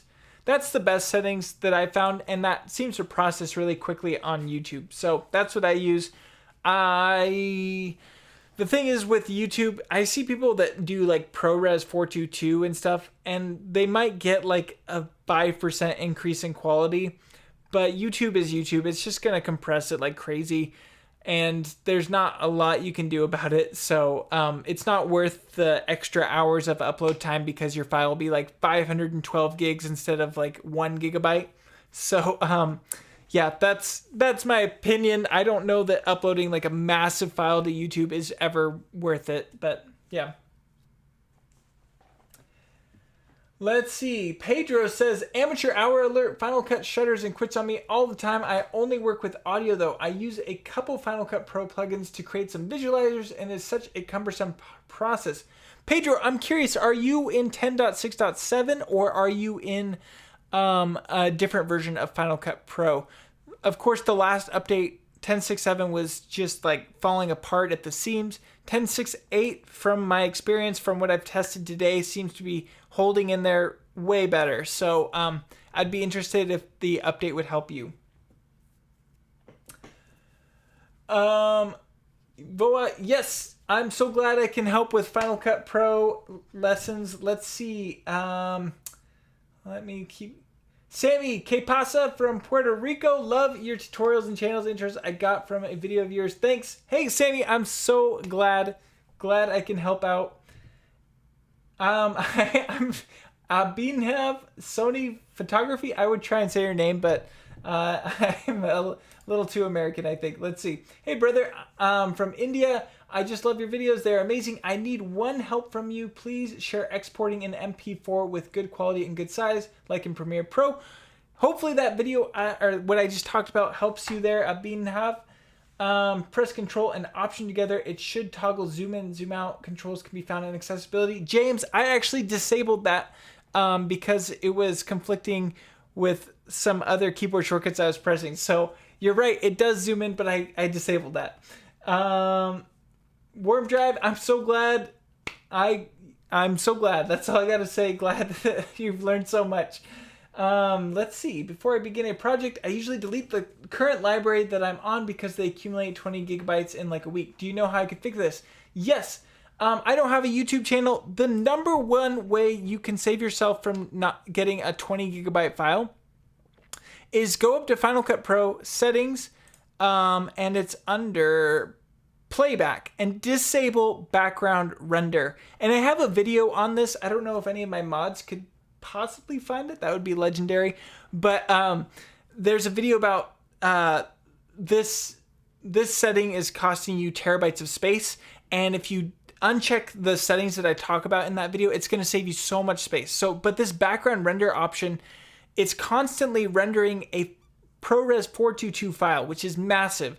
And it's just going to keep rendering every change you make every time you leave the computer. So this can accumulate to be massive, and it's just going to take over a ton of space in your library. So by disabling that, that's going to be huge.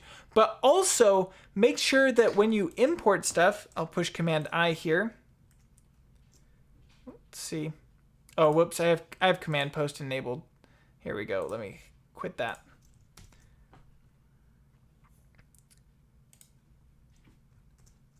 So when you import, make sure that this copy to library option is not checked. So if I was importing from my computer, select leave files in place because when you bring in any sort of media, it's going to duplicate that media, which means your project sizes are going to be double the size that they should be, and you're going to just have massive project files. So I highly recommend you select leave files in place, and yeah. But keep in mind, you need to know exactly where your files are sitting. So make sure you know what hard drive they're sitting on. Otherwise, it will disconnect your media when you move that project or move those files around, and that can cause a whole bunch of other issues. Oh, also you could disable create optimized media and create proxy media. And then anytime you need optimized media, you can right click on a file and select transcode, and then you can create your proxies and your analyzed media. Gator, thank you so much for the super thanks. I appreciate that. Let's see here. Taylor helping out a ton in the chat. Thank you, brother. Roman, I'm so glad that you are enjoying the videos.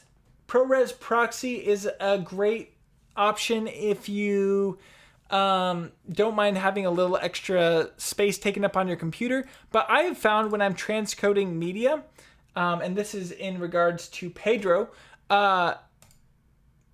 I've just found that leaving it on H.264 has been great most of the time. If I'm doing a proxy, I might as well just leave it at H.264. It takes up far less space, and it's just about as fast. Regards from Romania. Thank you very much for your contribution to Final Cut Pro community. From 10.6.5 to 10.6.8, does it update the library? Yes, Art, it does indeed update the library. So keep that in mind. If you're going to update and you want to test it out, duplicate everything. If you've got Time Machine, that's great. But yeah, just to duplicate everything again, I'll show it here for anybody else that's just showing up. I'll go into my applications folder, I'll right click on Final Cut Pro, compress the current version that I have installed, then I can install the update. I will also go into my my libraries that I plan on opening in the new version. I will right click on them and compress those as well to duplicate it. This just backs it up, saves you in case you need to revert to an older version, like we did in the case of 10.6.7. I had to actually jump back to 10.6.6 to finish up some large projects, and I know many other people did too. Thank you so much, Paul. You are a legend for dropping that in the comments. What would I like to see in future updates? There's a lot of things, Matt, that I would love to see in future updates. I would love to see a vast improvement in animation in Final Cut Pro. There are many plugins that do it. I've thrown out a recent one, but also Add Motion's great. The problem is I just want a really good keyframe editor like what's found in Motion, or even better, honestly, if the keyframe editor was similar to like Premiere. Premiere has a great keyframe editor. I would love that in Final Cut, because not everybody's trying to do animation, but there is so frequently where you need to take a graphic on screen, and we're so limited with linear animation curves. I would just love to have some basic easing options outside of, we kind of have a one-click option for easing and stuff. So I would love to see a massive improvement in animation. But another thing that I would love to see is if we could take compound clips and essentially expand them in the timeline, so they were almost like a group, and you could expand that compound clip so you still have the context of the timeline as you're playing through. You can see where your music is and stuff like that, but you can make all of your adjustments in that compound clip, and then you can collapse it when you need it. I don't have a good demo here to show off what I would do there, but I would love that so much. Just like expandable compound clips would be a huge game changer. And finally, I think some nice new improvements to audio workflows would be great. It'd be awesome if with my audio rolls, for example here, if I could just select, okay, I want just the music tracks and I want to apply an effect onto those music tracks, that would be awesome without needing to apply everything into a compound clip. Those are the top 3 things that I can think of off the top of my head that I would love to see in Final Cut. What's my default effect? Stuart is asking. I actually don't know because I just did. I keep ruining stuff. Yeah, this was for a tutorial. I set my default effect, and so it's just like some random some random save. Oh, okay, it's my S-Log correction. So I have a color wheels up above this custom LUT, and oh yeah, that's not even a proper thing. I need to change my default video effect. Taylor's gonna send me the bill in the mail. Let's see. How long did I take to master Final Cut Pro? I am still working on that. I'll let you know when I master it. There's so much to Final Cut Pro. I know a lot, but there's always stuff that I'm continually learning.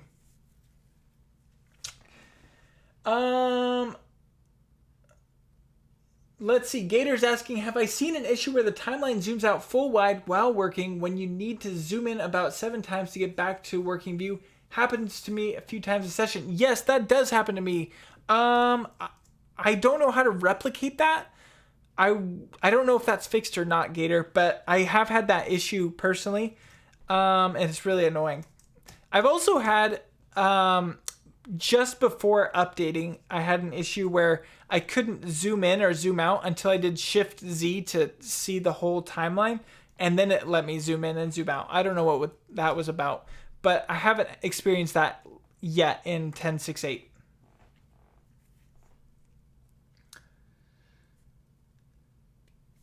Let's see here. Losing my biggest question for audio. Figuring out what voice levels versus music levels should be. All I know is everything altogether should be minus 6 dB. Brett, that is a great question. Unfortunately, the audio world and me don't understand each other, so I don't know the specific values that audio needs to be at. If I'm trying to do a more professional video and I need the audios to be good for like broadcast levels, then I'll have an audio engineer figure that stuff out. I'll send them my audio files. But YouTube is different from broadcast. It is nice if everybody on YouTube all met the same standards. Yeah, negative 6 dB would be great. The problem is YouTube is all over the place. So you've got some people that are blasting it and some people that are super quiet. And a large reason, from my understanding, for, you know, the exact levels that you should set your audio at is partially just because on TV they wanted everything to be the same level. So when you're watching a commercial, it's the same volume as the show you're watching. I'm not an audio engineer. I can't speak fully to that. But I don't know the specific reasons behind why it should be negative 6 decibels. If somebody in the comments wants to share about that, that would be awesome. Or if you have a video that you could link, that would be super cool. Let's see here. Drone Kings and Darwin, I'm waiting for Final Cut Pro 10.7 to be released. I am also waiting for that update. I desperately need an update. And so does Final Cut Pro to 10.7. Or Final Cut 11 would be incredible. And just to update people, if you're just tuning in, kind of my experience with 10.6.8 has been far better than 10.6.7.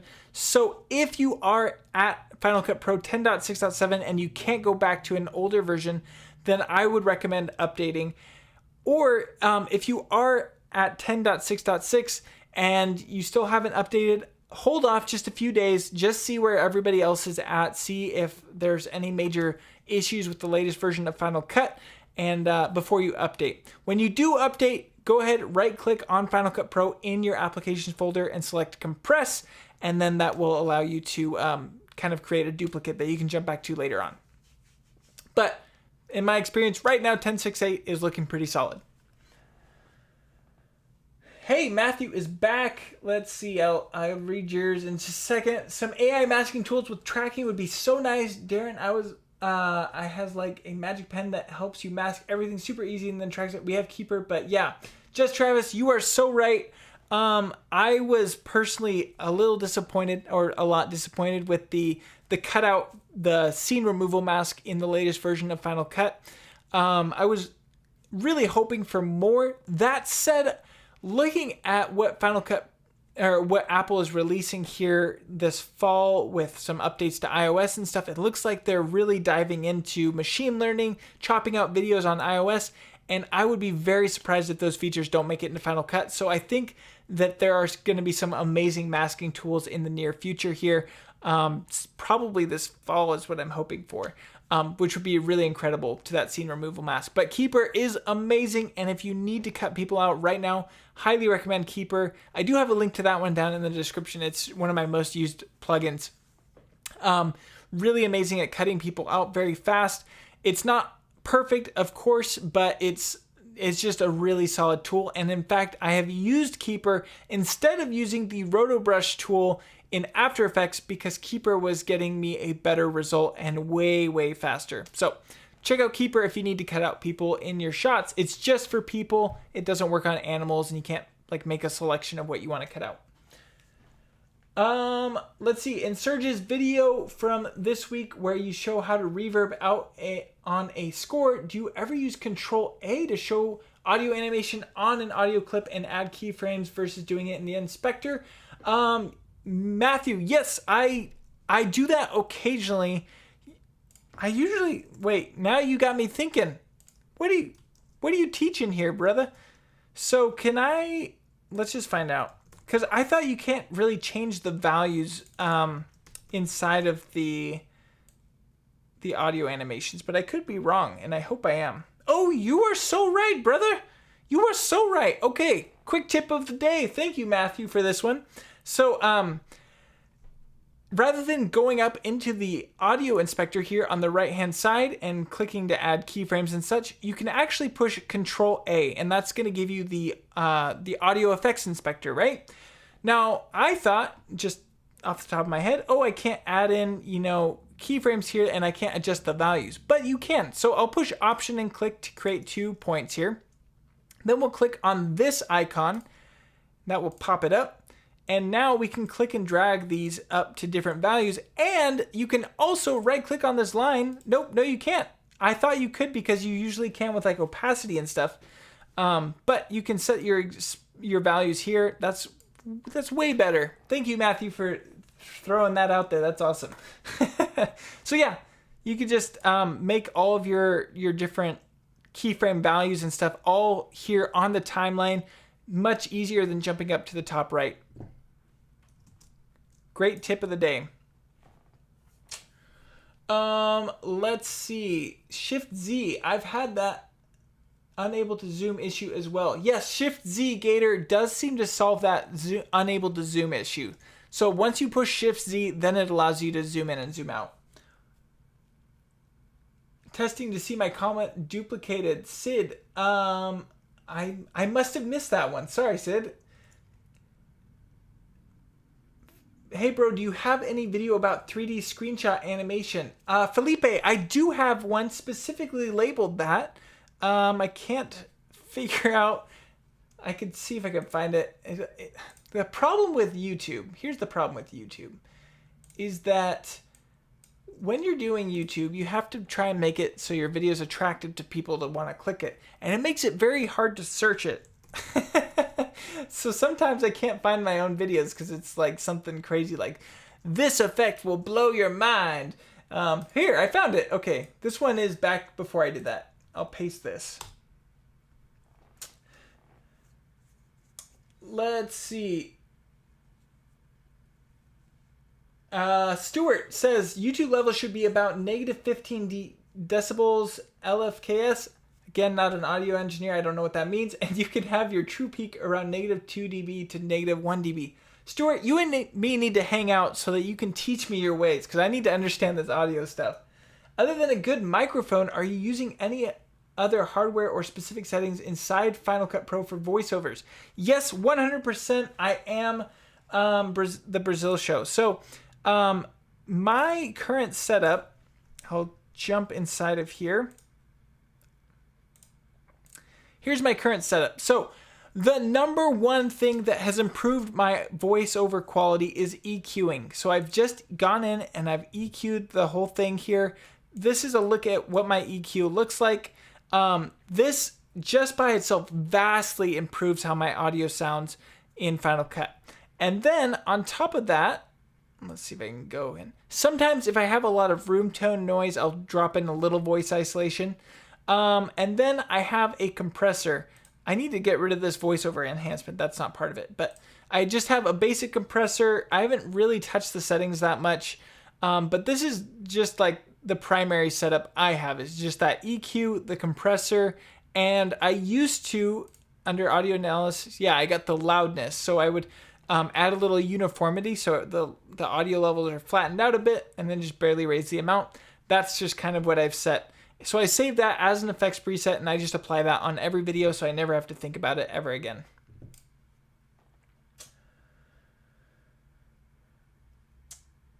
Let's see here. Do I need to... Man, Paul Duncan, you are the best moderator. Thank you, brother. Let me see. I am way behind here. Okay, there it is. There we go. Video was spot on. So glad, Pedro. Do you think rotoing to be added to Final Cut Pro the way I do in effect where you duplicate yourself is overlap the clips and then make the top one only half wide? I think that's again Magic Dragon, what I was talking about with Keeper. Keeper cuts out the background really great for people. I think that kind of feature is going to be coming to Final Cut Pro.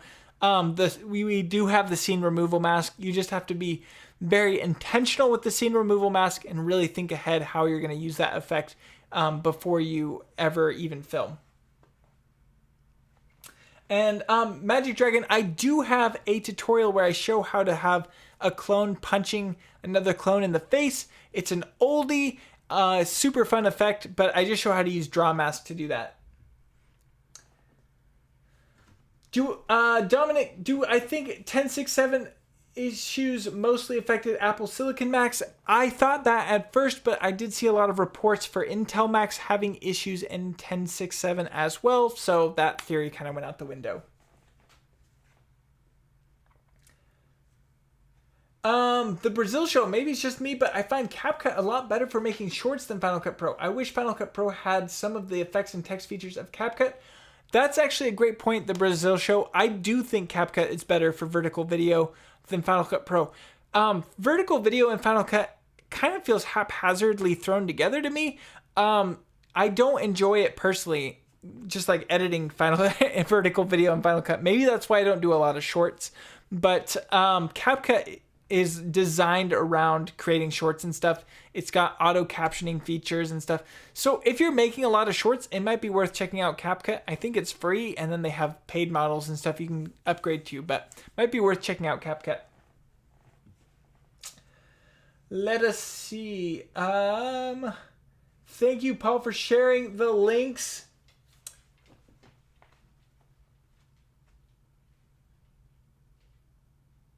Let's see. Oh, Matthew switched over to using hold frames because of me. So glad. And I don't have a YouTube channel. You were sharing that. Thank you so much. Pixel Game Squad. Yo, just got here. Have a random question. Is the issue slow down because of out of nowhere my Final Cut Pro is lagging? Also, cheers, man. Pixel Game Squad. Final Cut 10.6.8 seems to be running very smoothly. I haven't had any major slowdowns, so I think you're good there. Do I use any control hardware like a Loop Deck CT since you heavily use keyboard shortcuts? Sammy, I do not. I think it would probably help improve my workflow, but I like having my desk as empty as possible. I don't like having stuff all over it, so I haven't got any sort of Loop Deck or anything, but I think I should get one specifically for streaming. And Matthew O'Brien's really... He's been convincing me to do that, so I'll probably throw him some affiliate money here soon and get one. Talking about audio, do you know of any easy way to auto duck a music track? Matt Chamberlain, there is software. I have not personally used it. I saw it thrown out in a previous stream I did, I think on Matthew O'Brien's channel. It's called Auto Ducking for Final Cut Pro. I haven't personally used it. I think it's a very affordable app, though. You could check it out and see if it works for you. I have purchased another app from that developer. I think it's Ultimedia. I don't know how to say it. But the app that they made did work well. I did have one other app that didn't work the way I needed it to. It worked well, but it didn't work how I needed it to. So I had to get a refund on it, and they refunded me. It was a great thing. So they were a great developer to work with and stuff like that. So might be worth looking at. It's called, I think it's just called auto decking for Final Cut Pro. I don't think it's anything too fancy. So might be worth looking into. Zach Lucas, new update seemingly pretty good. If you're on 10.6.6, I would hold off. If you're on 10.6.7, I would get it. Just wait if you're on 10.6.6 just to see if others are experiencing good reviews with the latest version of Final Cut Pro. Let's see, Stuart, dropping the knowledge bombs. True Peak is the loudest single value. LFKS is an average loudness to over a period of time. If you have RX, you can access all this info by opening a file in the standalone version and hitting Option D. There you go. Stuart is saving us. Marcus is still having the same issue with music not showing up in my sound effects folder. Hopefully this update will fix it. Yeah, Marcus, you could try that. I would also, rather than dropping my music in the sound effects folder, I would drop it into Apple Music instead. It's a little bit better there because you can set up playlists. So like I have this live stream chill. So now that playlist is showing up directly in Final Cut. So if you have a lot of music that you want to bring into Final Cut that you're regularly accessing, just create a playlist inside of Apple Music. But if you have custom sound effects, I do have a video on this as well. It's one of those like not clickbaity, but like just trying to attract a larger audience videos. So it's like, I can't believe this hidden sound effects folder or this hidden sound effects tip is, I can't believe this tip is hidden in Final Cut Pro. I don't know.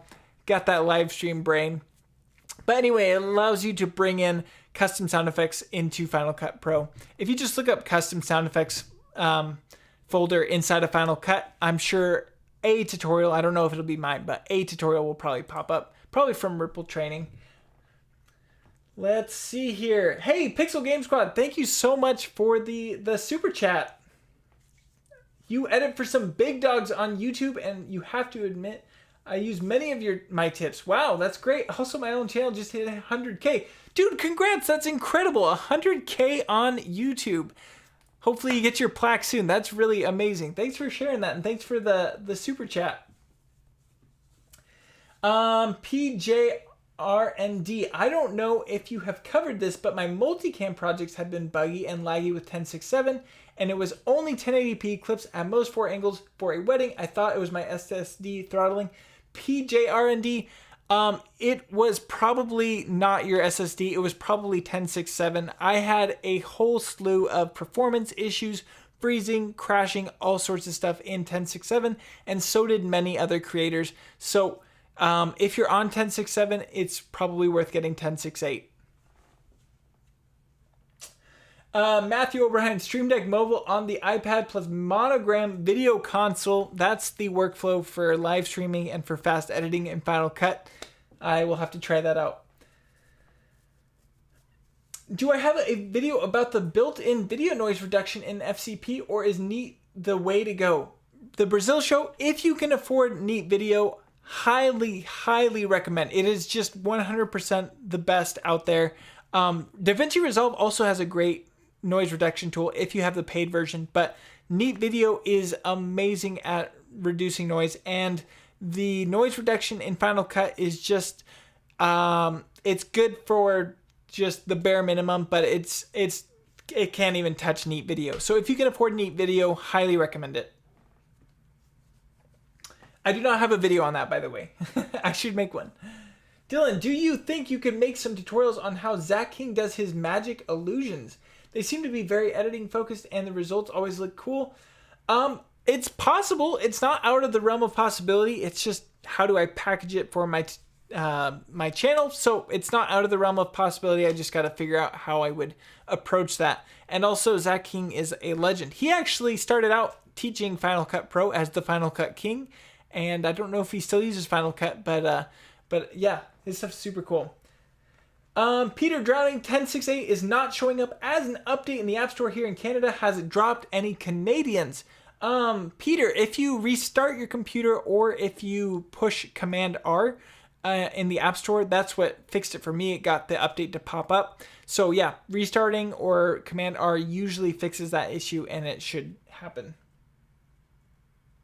Livestream brain is real. Yes, 100%. Oh,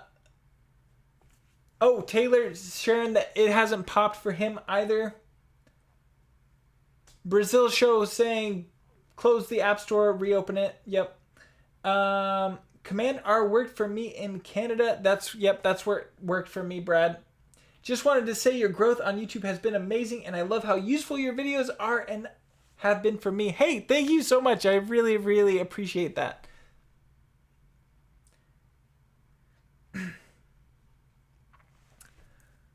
Got a drink out of this sweet Final Cut Bro mug.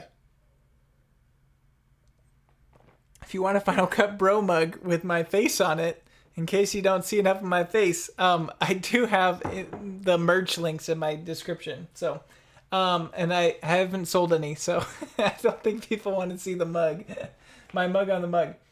Did they break it further? Ryan James, no, they did not break it further. This update seems to be pretty solid. So if you're on 10.6.7, I would get it. If you're on 10.6.6, just wait a couple days and see what the landscape looks like. The update going 10.6.7 was trash for not just you, but for everybody. Mr. A Game, thanks for stopping by the way. Yeah, the update seems to be solid. So if, again, like I was just saying, the chat's delayed, of course. So, yeah, I would get it if you were on 10.6.7. I feel like I'm doing surprisingly well at keeping these numbers straight. I don't know. I didn't think I was going to be able to do that. I'm going to just pat myself on the back here because I'm just so cool keeping the numbers straight. Hey, make something. I appreciate that. I'm making YouTube tutorials the way that I want YouTube tutorials to be made. So I hate if I have to sit around for longer than 30 seconds to hear your life story. So that's just how I'm going to keep making them. I'm glad you appreciate that. Ryan, glad you're waiting. It's better be safe than sorry. The updates are not bringing that much to the table. They aren't bringing any new features. So it's just really not worth the risk of updating unless you are currently affected by issues in 10.6.7.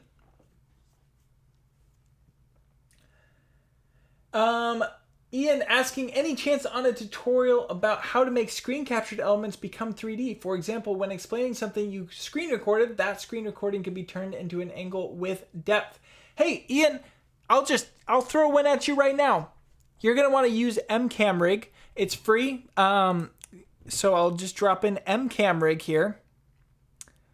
Here we go. Where is it? I have too many. Too many. Okay, so I got MCamRig, and what's cool about MCamRig is you can dial in stuff like the rotation, right? So I can rotate it. So now I've got this 3D angle shot, and it'll animate to that position. So now it's got that 3D look to it.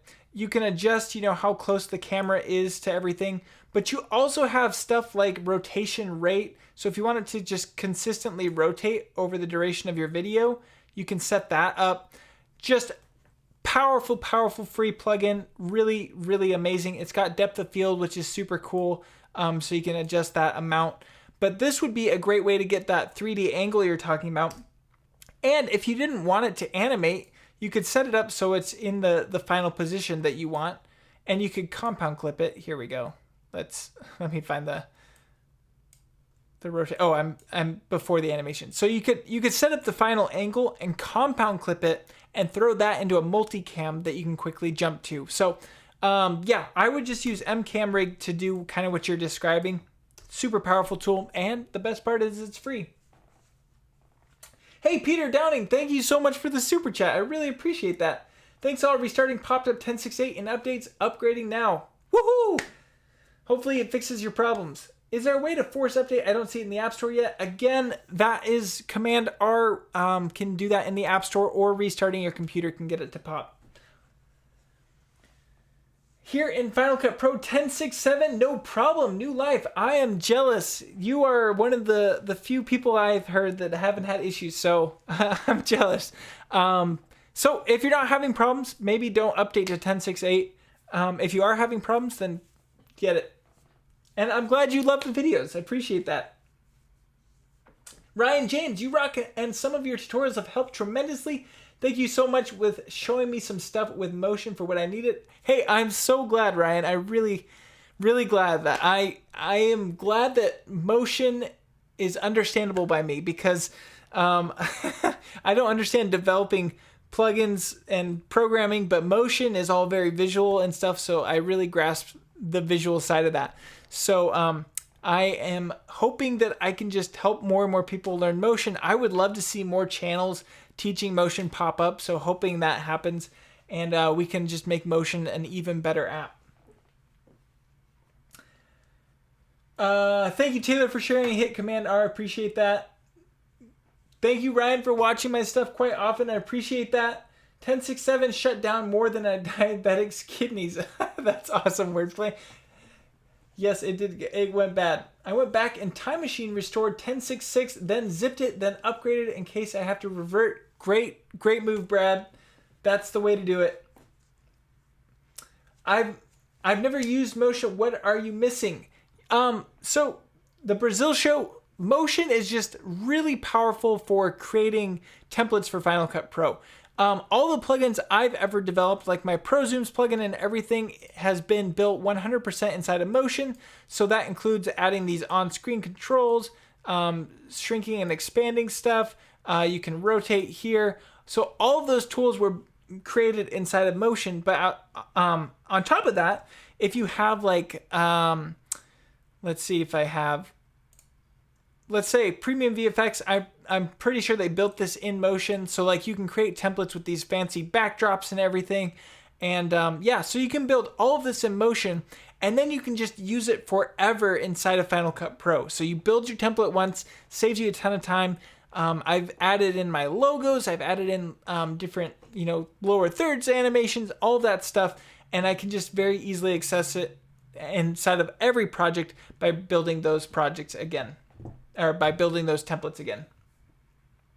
Hey, I don't have a YouTube channel. Thank you so much for the super chat. I really appreciate that. It means a ton. I'm glad I can help. Let me see. Taylor's been experiencing tremendous hair loss ever since learning Final Cut Pro. What plugins do you use to maintain your luscious locks? I've been actually using Keeps. Not sponsored by Keeps. Keeps, if you ever want to hit me up. I was getting some hair loss. Runs in the family, I think, but I used Keeps and my hair's sticking around, so we'll go with it. Ryan says, Motion, I still have a hard time, and I watched someone else too, can't remember her name. Probably Jen Jager, she's a great channel. But you both help me understand better, though I have a hard time with it, either plugins or adding to videos.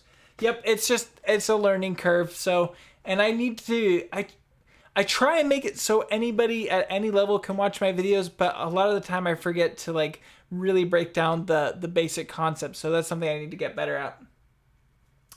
Wordplay says, I'm learning Pixelmator Pro and Motion. YouTube is my friend. This is my go-to channel for tutorials. Hey, I appreciate that, Wordplay.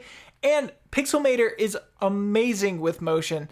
They go perfectly hand in hand. So if you have Motion and you want to do any kind of graphical work and bringing over stuff over into Motion, Pixelmator is amazing. It helps me convert logos into stuff that I can use in Motion with shape layers and stuff. So highly recommend Pixelmator. You can oftentimes get it on sale for like 20 bucks. So super worth it.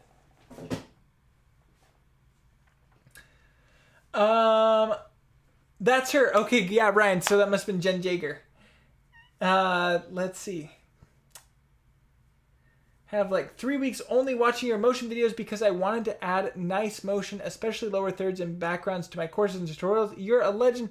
Hey, I'm so glad. Yeah, motion is insanely powerful, and really take a look at the motion parameter behaviors, because those are just essential. I can change this over to my Q&A chat so you can see that better. Yeah, just those The motion parameter behavior is super powerful. I have a whole video covering all of them. I forget what it's called, all the parameter behaviors. And I need to fix the chapter markers on it because they all got relabeled to audio for some reason. I don't know why. So that's a little confusing. But those will help you a ton with the animation. I'm awful with the keyframe editor, so the parameter behaviors are amazing. Hello from Kentucky. Sorry I'm late with all the progress hardware at Apple recently. Is there any indication that they intend to go after Adobe Resolve consumer market? Joni. Oh, sorry, Joni, not John. Sorry. Or is it Johnny? I don't know. I don't know how to say these names. So I don't know if Apple's intending on going after those markets. It's hard to say. They're a massive company. They've got their meetings and stuff that they have to do, and they got their quarters to meet. So I have no idea what they're planning on doing. There's not really a ton of Final Cut news out there. But I think they do know exactly what the app is in terms of it's just crazy, ridiculously fast. So they got that down. They're nailing that. And that's what's keeping me around for sure with Final Cut is just how fast it is. And generally how stable it is up until this most recent update. So it's hard to say where Apple's going to take Final Cut in the future. My hope is that they would see how crazy DaVinci Resolve is going with updates and want to do the same thing, but there's just no way of knowing. My top 3 most expensive plugins. The top 3 most expensive plugins that I'm aware of is mTracker 3D, which is exceptional. Then... yeah, it's hard to say. Oh, Neat Video is on the spendier side. It's like $150 if you want to do 4K noise reduction. So that one's amazing as well. And what is an Film Convert Nitrate is really amazing at if you are going for that filmic look. Film Convert Nitrate is the way to go. I do have a link to that one down below. They are also a little bit pricier. I think around $150. This isn't a plugin, this is an app. I strongly recommend you check out Timeball or Gling. These two will save you tons of time. They take out silences. Gling even removes bad takes. I use Timeball a little bit more because I like to have all my takes down on the timeline, but it just chops up your clip for you automatically. I have a video coming out really soon on that. So super recommend you check out Timeball if you want to save time creating videos, especially for stuff like YouTube where you just need to be really fast. Timeball is awesome for that. Come here there with Heather. Thank you so much for the super chat. I appreciate that. From Australia, always good to see you in the comments too. I just love your work and your tutorials. You are my go-to channel for a number of years. Now who needs emotion? We have you. That's great. I'm glad. I'll keep making the plugins so that you don't need to use motion. Hey, thank you so much, Paul, for sharing those too. Let's see. Yeah, Motion Tools also, has all of the, all 100+ tools in Motion that I've brought over to Final Cut Pro. Is there any plugin or an easier way to sync audios in Final Cut Pro? New Life, it's pretty darn easy. In fact, Final Cut Pro, in my opinion, has the best audio syncing out of any editing app. So there's a couple ways. I'll go ahead and do a quick showcase here. You all missed the mouse, keyboards, and clicks. I could add those back in. I just thought they'd be annoying. So if you're synchronizing audio, I don't know if I don't have it split up, but basically any clips in Final Cut Pro, you can right click and select synchronize clips or new multicam clip. In my opinion, don't bother with synchronized clips. Always use multicam clips because with those multicam clips, you can then later in your timeline jump inside and you can make changes in your multicam. So I could go in here and I could add color effects and everything I need. And now those changes will be applied across the board. So you'll see that these two different cuts, they maintain those changes that I just did. So multicams are the way to go. Don't bother with synchronizing because If you drop that synchronized clip down on the timeline and you want to make changes across the board, you can't jump inside of it and make those changes. You're going to have to copy and paste the effects changes that you make across the board. It's going to take you a bunch of time. So just use multicam editing. It's just the way to go. I love multicam editing, and it applies with audio, it applies with video effects. You can apply a compound clip inside of a multicam, so you can have a multi-layered setup thing. It's just the best way to go. Let's see. Somebody was asking. Oh, I lost that one. Let's see if I can find. Oh, Brazil Show, what about compressor? Do I need to learn it if I'm just uploading to YouTube? Nope, you probably don't need to learn compressor. Compressor is amazing, especially if you are working in a more professional environment. When I was exporting for TVs, for TV stations, I needed to send like 7 different versions out because they all wanted different specifications. Compressor was perfect for that. But if you're just uploading to YouTube, I wouldn't even bother trying to spend the time learning. I would instead learn Motion if you're trying to learn something new, or Pixelmator, one of those. Compressor is amazing for professional workflows, but it's really not something that most people need to know if they're just uploading to YouTube. M12 chips are clearly marketed towards content creators. Any projections about when they intend to capitalize here? I don't have I have no idea. I don't have any insider information there, unfortunately. Hopefully soon. I'm hoping that they're working on something big under the hood, and that was the cause for all the crashes, but it's hard to say. Marcus is asking which software I'm using to stream. I'm using OBS. What do I think the future will be for editing for the new Apple glasses? So I'm actually extremely interested in this. I am less interested in 360-degree monitors all around me and more interested in the implication that now I could pack a massive color-accurate display when I travel. So I go to a hotel room and I can throw on that display, and then I can edit with a huge, very color-accurate display, Pro Display XDR. That's where my mind goes using the new Apple headset. That's what I'm excited about. But I am also a VR lover. I have my Oculus back there. I love VR so much. But I'm less excited about the applications of like gaming with the Apple headset, and more about like this would make my workflow so much better because I can bring a huge monitor with me without it needing to be a huge monitor. Man, Paul, you are a legend, dude. I owe you big time. Thank you so much, Paul, for hanging out and helping me over here. Do I use a Pro Mist filter? I do indeed use a Pro Mist filter. So, I think it's the Tiffin. Can I see on here? Let me see.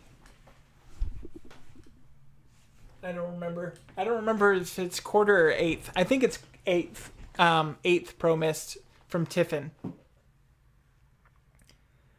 Benji is asking, when I fade audio volume with keyframes, how can I change the curve? So Benji, if you want to do that, let's say I've got some audio keyframes here. I'll just add that in. I'm showing my screen.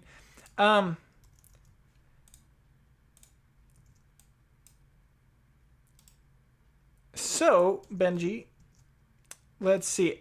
I'm assuming are you meaning in the middle? Because this is, let me see if I can get it to.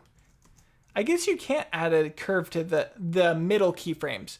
I feel like you can. What did I forget? I feel like I forgot something. On the left side, you can drag the handles here, and of course right click on those and change the curve. I guess maybe you don't really necessarily need S curves so much in the middle, but I feel like I've seen that and I can't think of how to get it.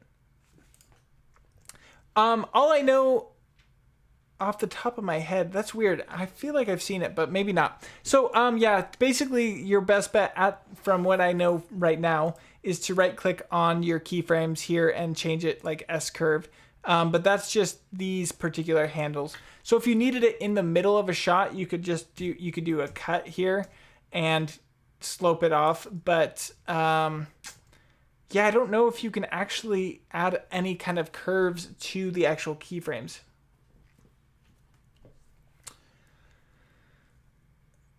Character animations in Apple Motion 5, or are you planning on making a tutorial? Benji, I do not have one. Character animation is difficult because that's a whole other skill set that I just don't have. I do a lot more live action. However, if you are interested in character animation, I'm working on a video right now for MPuppet. Amazing plugin.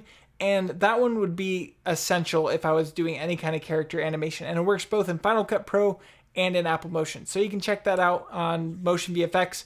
It's just really well done. And they just dropped an update for Apple Silicon. Let's see. Have I considered doing a Sony and Final Cut workflow video? Yes, so I use the Sony a7S III. It could be interesting. Honestly, it would just be close to pretty much any other workflow with video other than like Red. Just applying my clips in the timeline. But it would be interesting, you know, for my S-Log workflows and stuff, which are all simple. So it's possible. I might have to do that. Benji says they find it a bit of a harsh transition. You probably have a better ear for audio than I do. Oh, nice. Brad just bought MPuppet. That's awesome. Yep, it is 30% off. So if you're getting plugins, now's the time. I don't have any sort of affiliate links in the description right now, but, you know, that's okay.